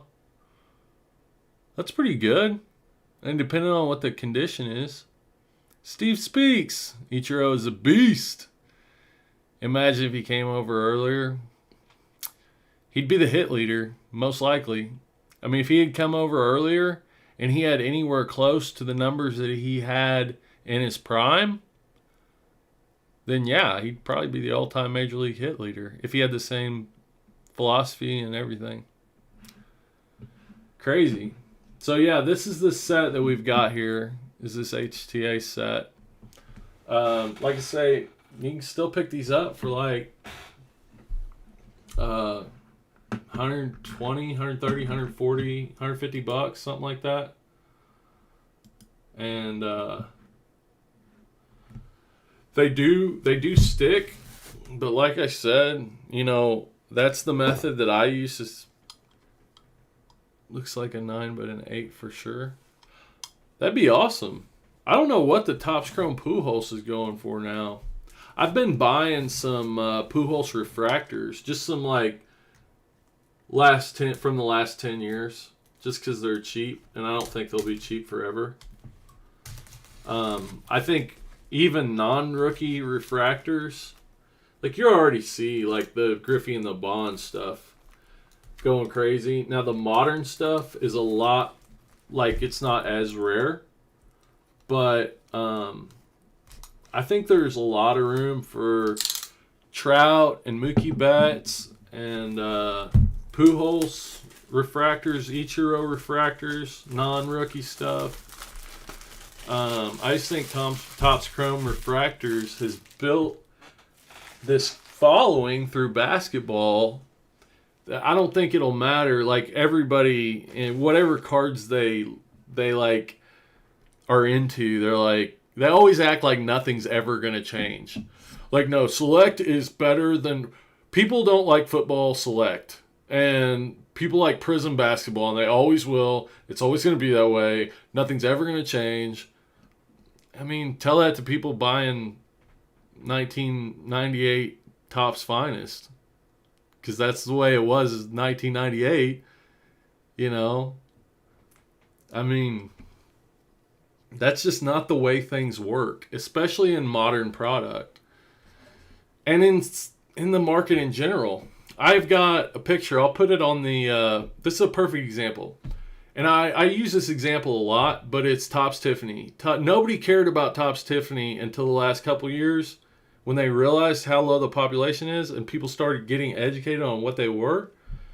8 years ago, I had bought a PSA 10 Bo Jackson Topps Tiffany 1987 rookie card. Only about 100 in the world.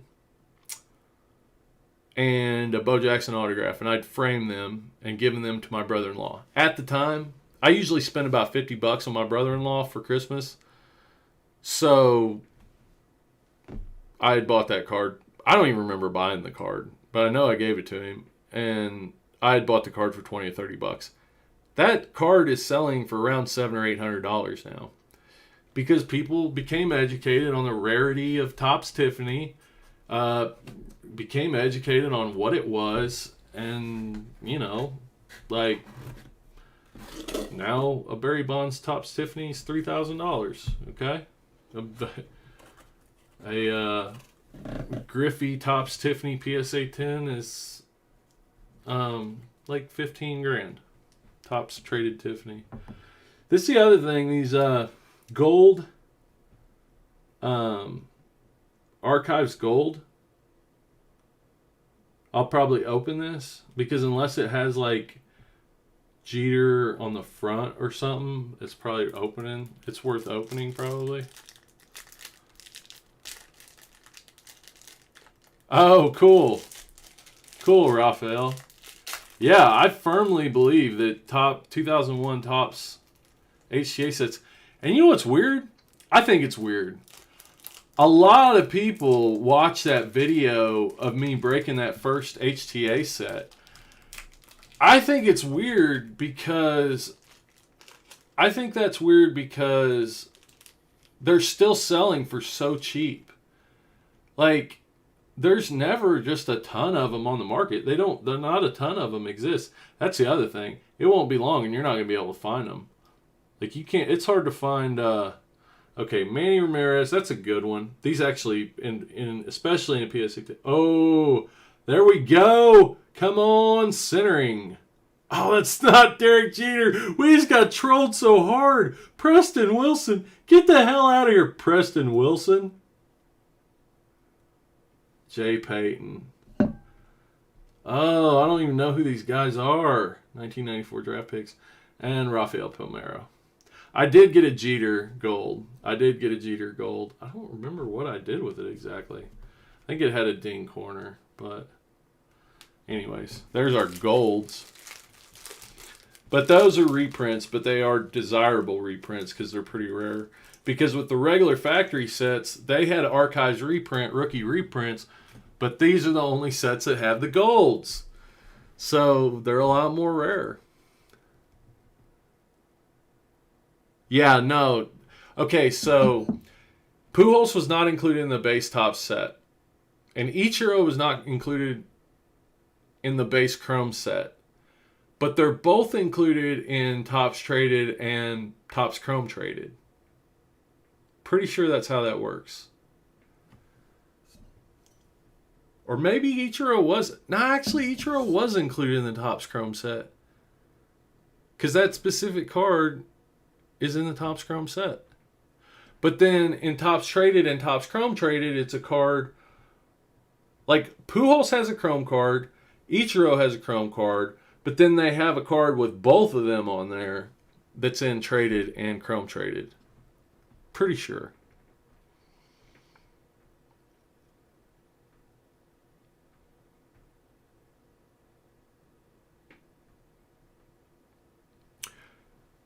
Yeah, but they have the traded Raphael. They have the dual card, the traded with both of them on there. But he's the only one that's in base traded, is what you're saying. Yeah, you're right. He's the only one that's in base traded, and then both of them are in Chrome. And then the dual card with both of them on it is also in Chrome. Pretty sure. Yeah. All right, so this is our box. Now what I'm going to do is I'm going to stand this up on the end, and I'm going to try to get some of these. You're not going to be able to see it probably. Maybe I can. Anyways, I'm going to try to get some of these at the top to come out so that I can get in there without tearing everything up, because these are not collated. Like, they're not in order. So you don't know, like, what the top card is. You don't know where the cards you're looking for in the set are. The last one I opened up, the Ichiro is pretty close to the front.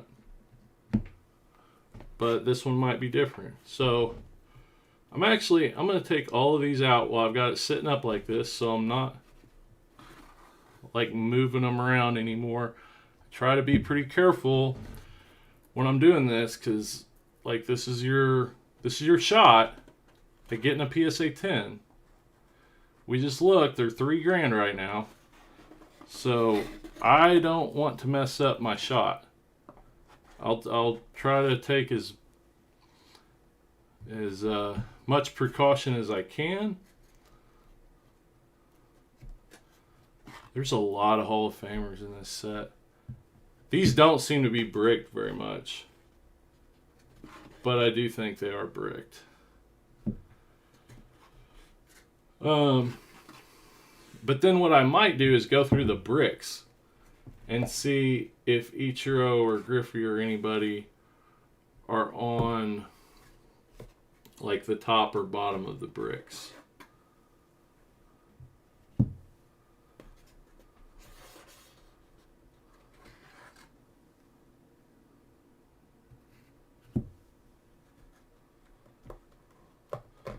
And then maybe the rest of tonight I'll just be putting cards in the freezer and running the blow dryer.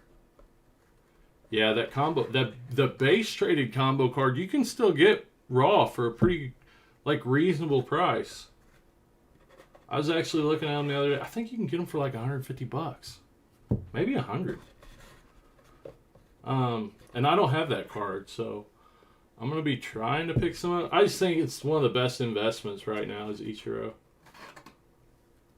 I mean, it's gone up a lot, but I mean, I don't know why, like, most people, like, I don't see a ceiling for that, for these cards, for Ichiro and Pujols.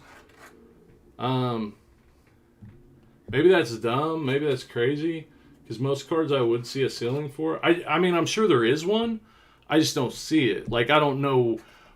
That card specifically, with Ichiro's rookie card, base Topps rookie card, only 128 out there. If that card got to $10,000, I'd be like, oh, yeah, okay. Like, that makes sense. Like, 128 of them. If that HTA card got to 15 grand, totally, no problem. That makes sense to me. Like, I just don't have the money to be going out and dropping $3,000 on any card right now. Like, and why would I when I can buy the set for $100 and at least these that I've got right now are pretty good, are not brick too bad. When I can buy the set for $120, Manny. and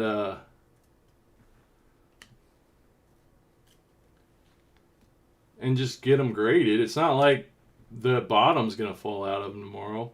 Actually, I'm going to set that Nolan Ryan Golden Moments aside. If somebody wants that for their Nolan Ryan collection, they're going to have to come through me to get it. Yeah, these actually aren't bricked hardly at all. Which I bought both of these from the same seller. So there it is. It's got a bit of a corner ding. I already seen a bit of a corner ding. I'm going to put my gloves on. Because, like I said, it's the last shot you get. It's got a little bit of edge chipping, got a bit of a corner ding. But the difference between an 8 and a 9 or a 7 and an 8 can be pretty small. The centering definitely looks good on it. While I'm putting my gloves on, I'm going to move these out of the way.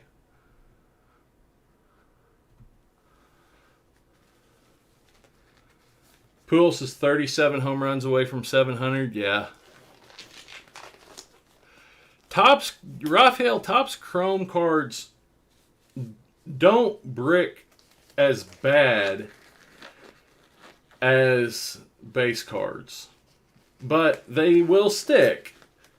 Not like base cards do, but they will stick. And I feel like Topps Chrome cards are more prone, even though there's less bricking, they're still as prone to surface damage. And a lot of chrome and foil cards, you'll see that like little dots, or like, you know, you'll see surface damage and it's from just a little bit of bricking.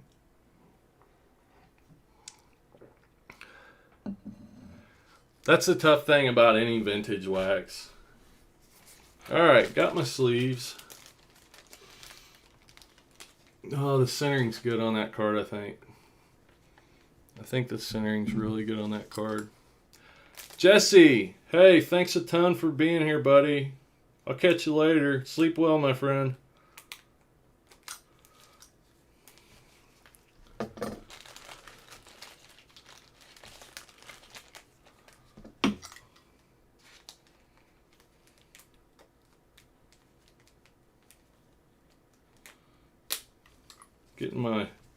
Getting my sleeve cut here. I need to replace the blade on this razor.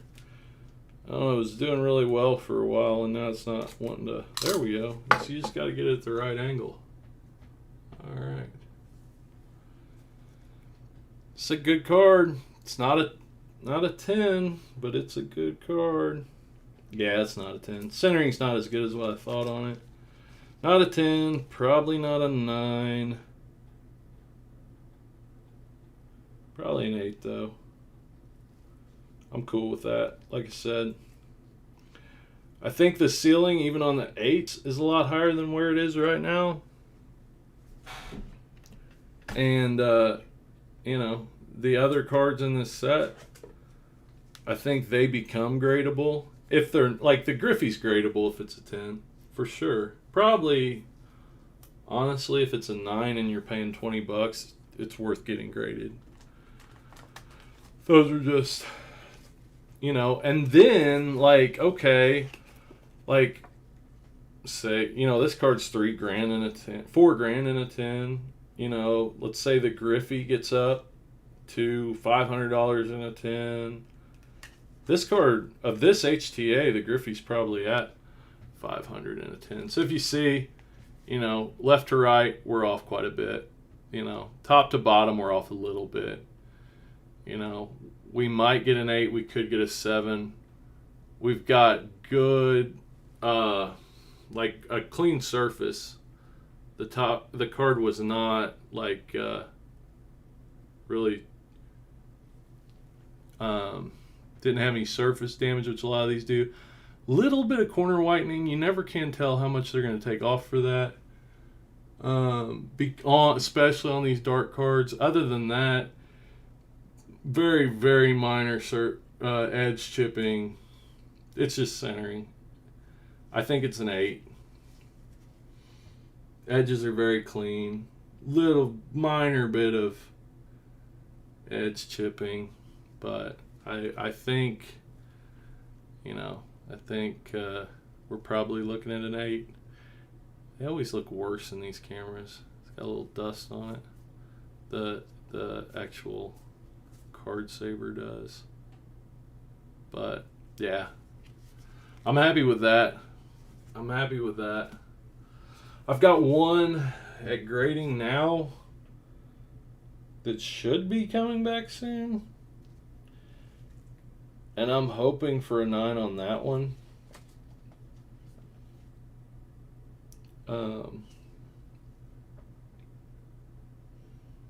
Obviously I would love to get a 10, but I may open 10 sets of these and never get a 10. Like, that's very, very reasonable, and you have to understand that. I'm hoping to get whatever I can get, I mean, I'm an Ichiro collector. It's also an investment, and it's an investment that pretty much is guaranteed to pay for itself. I mean, there's a chance that maybe it doesn't, but this, in my opinion, is one of the best sports card investments. I mean, in unopened wax, I don't know of one that's better. I've never found one that's better. That 1998 Topps basketball, when they were selling for $300, that was better. 92 and 93 Topps gold cards, I think those are awesome. I do. That's just my personal opinion. Like, I think they're awesome cards. As far as their investor value or like their card potential, I haven't looked into them enough to know. I do love that card design because it was the first, kind of the first parallel set. There were sets before it, but not many. Or I think it was the second. Because I think Baseball Card Collector Investor Dealer, he just did a video. Or maybe it was an older video. But he had a video that was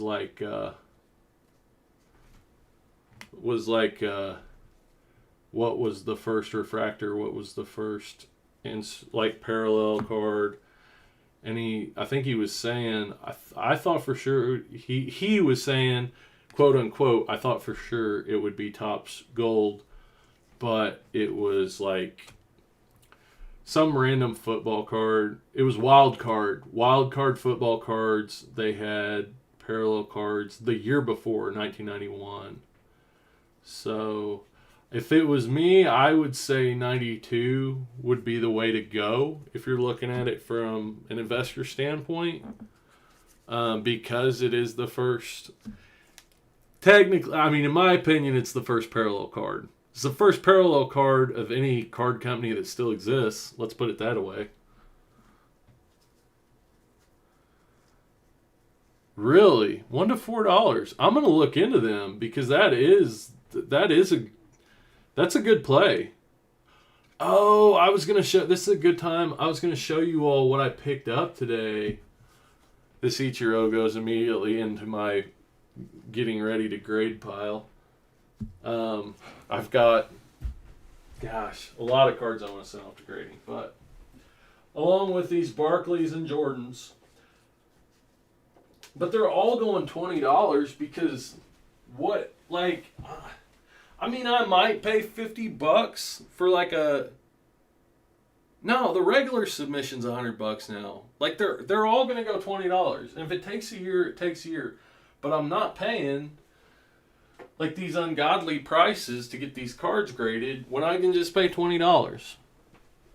But that's just me. Now, if I was out there and I'm looking at a card that's $500 and in a 9 it's $1,500 and I feel pretty confident, then maybe I pay $300 to get it back in a couple weeks. I mean, that is definitely something I would consider. If it's raw, if it's $500, and if it comes back, and I feel like it's a 9 or has a chance at a 10, and if it comes back an 8, I still make my money back, then I feel confident about that. You know, I'll send it in for $300. And if it comes back a 9 and I'm making, you know, $500, $600, $700 in 2 weeks, like that's good money, you know? But for most of my cards, no. No, I'm going to send them for $20 and I'm going to wait a year. I would not judge anybody if they thought differently. It's your money. It's up to you. I'm just saying, like, for most of the cards I have, especially like that type of card, it's kind of, it's not on a timeline. Like, Ichiro's not going to get hurt tomorrow. And from what I know of Ichiro, he's not going to, like, you know, do something dumb. Ichiro's one of the, from all intents and purposes, from all out looking from the outside in, one of the best, probably the best people you'd ever meet. You know, seems like it anyways. These have all been looked through. All right.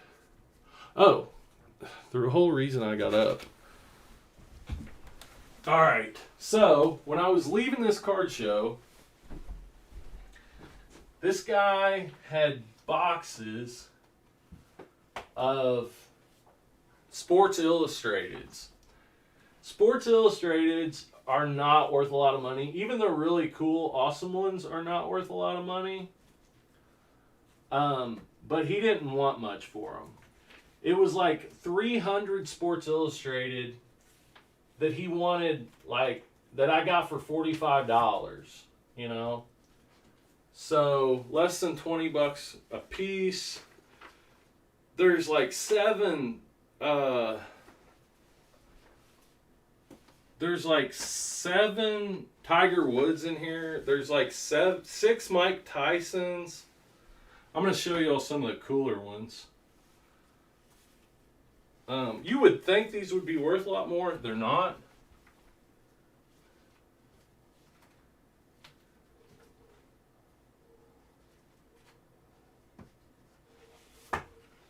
But, you know, I took a chance on them for not much money. And I'm pretty happy. The only thing is, there wasn't an Ichiro in there. But I know I'll make my money back. You know, and so, oh well, I'll make my money back plus some.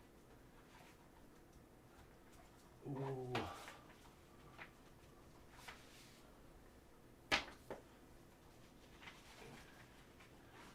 But there's some cool ones in here, guys. Let me, there's one more I'm looking for that I want to show you all.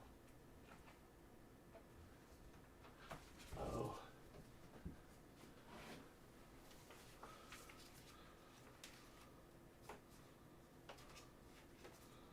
But I gotta find it.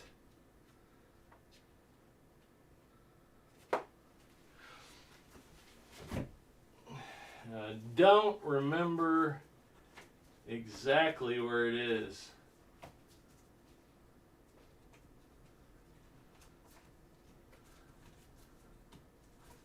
There it is. There it is. There wasn't, and it was in like years that I felt good about, like 85 to 2003. I thought there might be a LeBron's, there might be Ichiro's, Griffey, Bonds, you know, but I found some really cool stuff. So, I just think these are cool. They're not a lot of money, honestly. You can buy them for cheap, but they are cool. So, see if I can adjust this a little bit where y'all can see. I've got a cord hooked up to this. It's balling on a budget. Then I got all these cards sitting around. I need to set aside.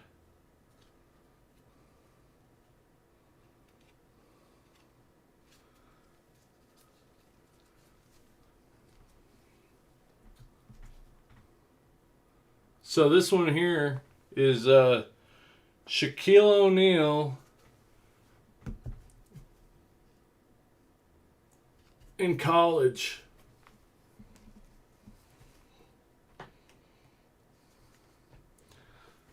I'm trying to adjust this. I've got this hooked up to a cord, And I can't really...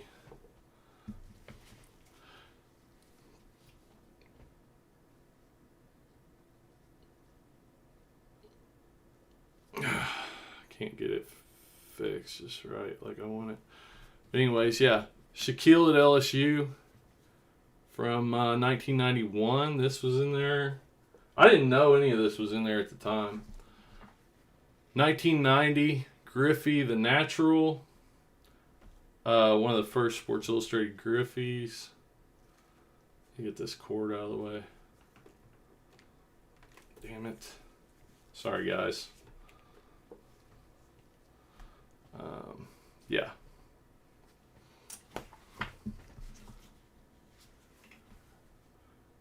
'97 Tiger Woods when he won the first Master. That's like, I think, a special edition. 1990 Mike Tyson KO'd.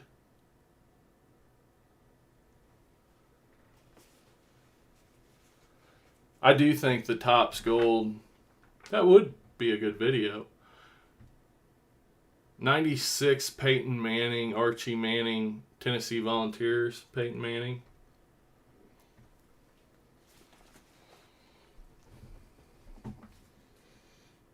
This one just looks cool. 95 Dennis Rodman, Rare Bird. That back in the day when he's dressed up in his women's clothing and stuff.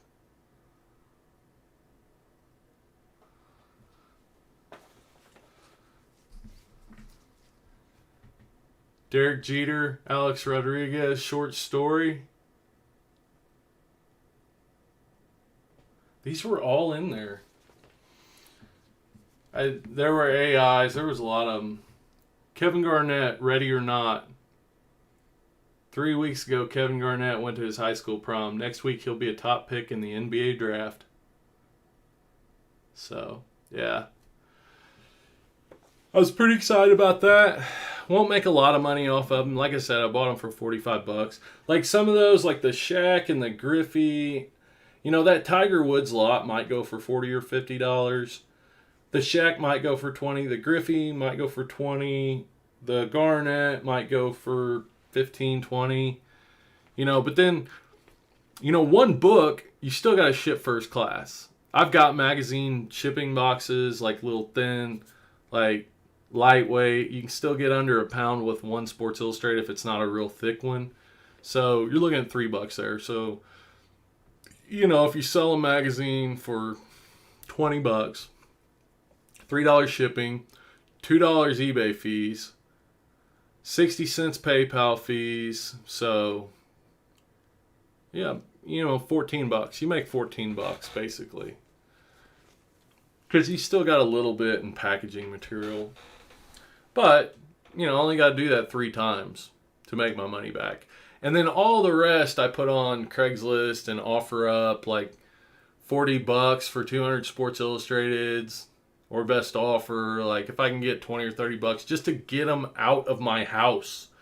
Because I'm trying to get rid of stuff, not collect more stuff. But anyways, I thought those were really cool and wanted to show them to y'all.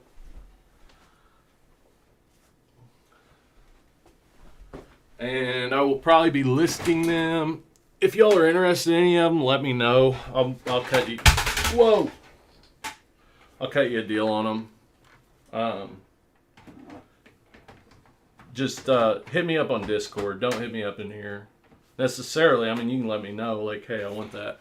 But all you gotta do is hit me up on Discord.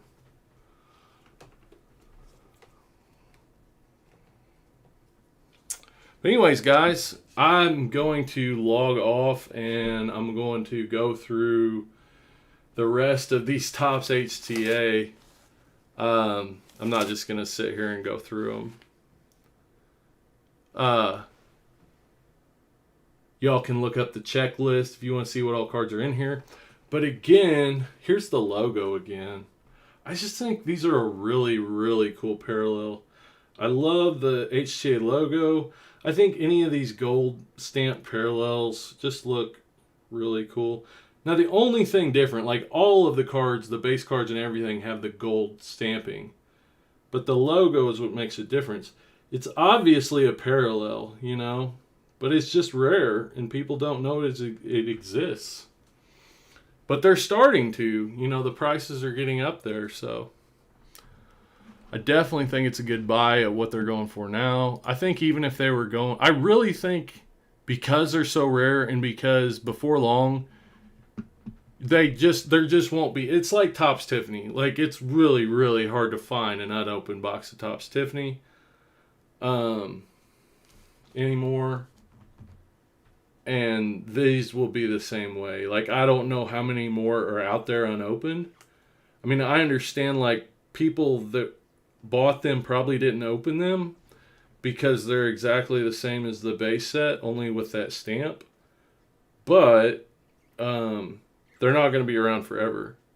Like, you see a lot of this stuff that was produced in low quantity, like, it's getting bought up and it's getting opened and it's getting submitted for grading. And that might be something to consider too, would be holding on to this stuff because, you know, look at this stuff from the 70s and the 60s, even the 80s.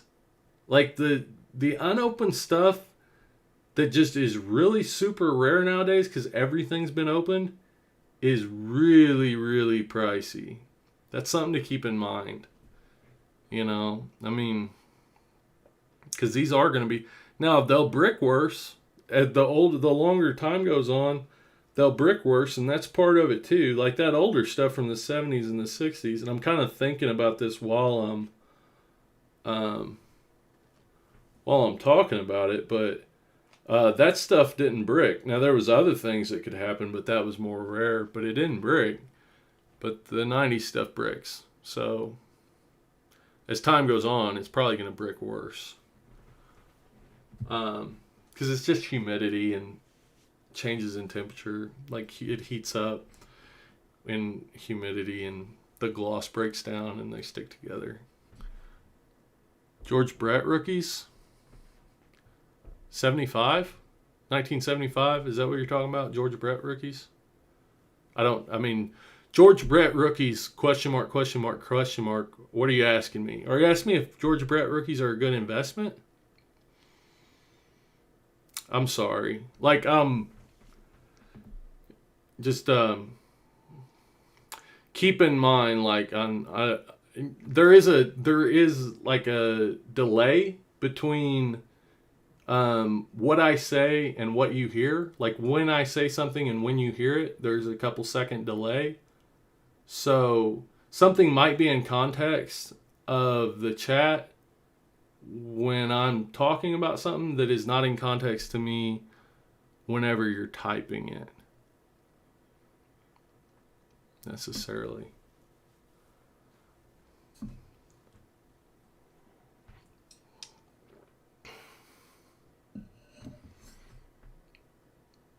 I thought you were selling one? No, I'm not selling any George Brett rookies. I was showing everybody those Sports Illustrateds and said if they were interested, hit me up on Discord. But no, I normally don't sell anything through my channel or anything really that has to do with the channel of much value. Like those Sports Illustrated, I would, you know, $10 plus shipping or whatever. But I don't buy or sell cards through the channel. I just don't think it's good policy for me anyways. I'd feel really bad if, even if it wasn't warranted, if somebody had some bad feelings, felt some kind of way about it, I would feel bad about that. Oh, I was breaking 2001 Topps HTA. So 2001 Topps HTA is the Ichiro's rookie year. But it's the parallel set, the home team advantage set. So it's got this gold home team advantage stamp on it. PSA 9s are going for $849. There's only 50 of those, and 10s are going for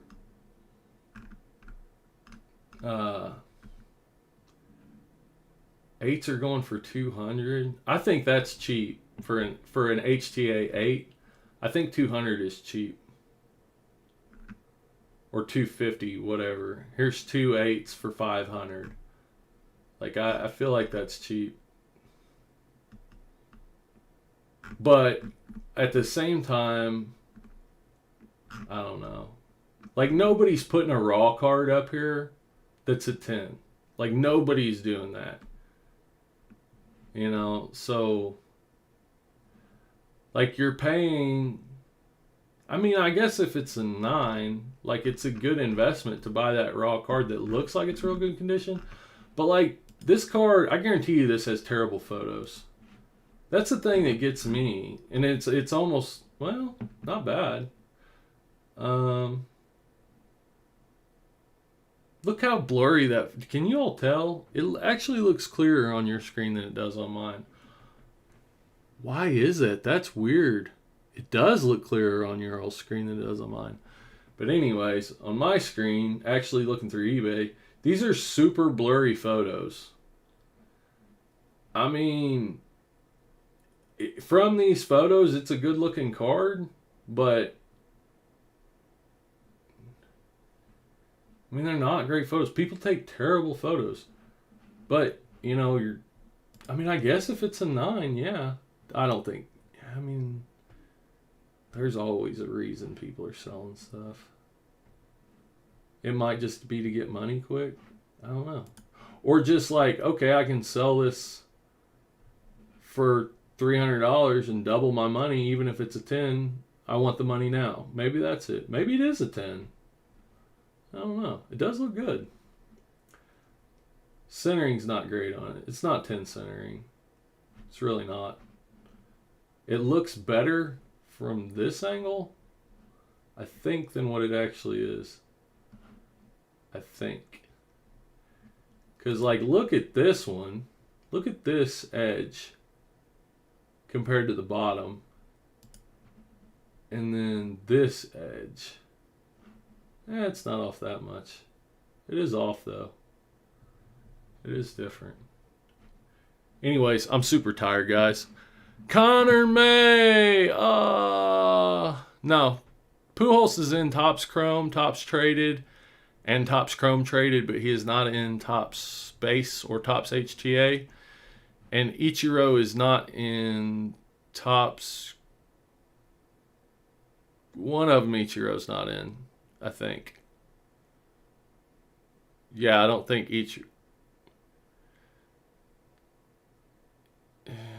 Ichiro doesn't have a Topps Traded or Topps Chrome Traded base, but there is a card with both Albert Pujols and Ichiro on it in Topps Traded or Topps Chrome Traded.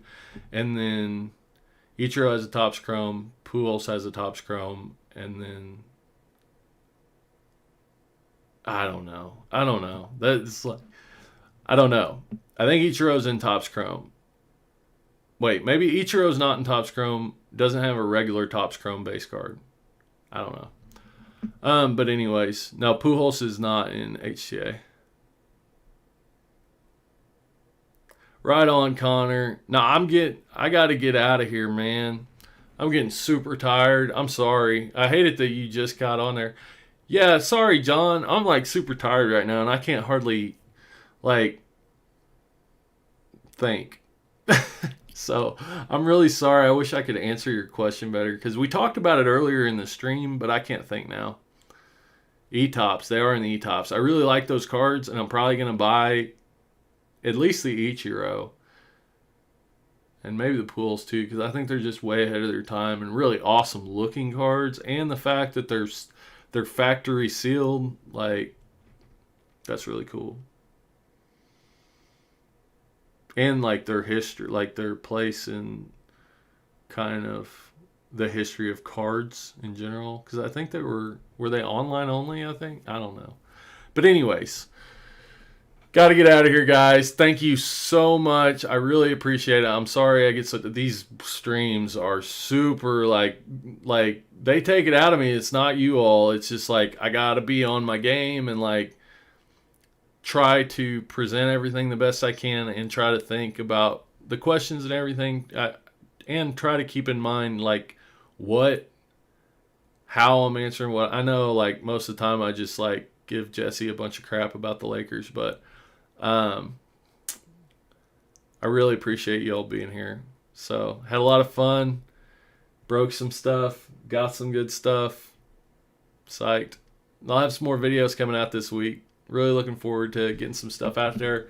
Let me know what y'all think of the live, like the vlog style videos, because I've got a couple. I've got one that's like sports card hunting, going around to different stores and stuff, and then I've got one that's from the card show today.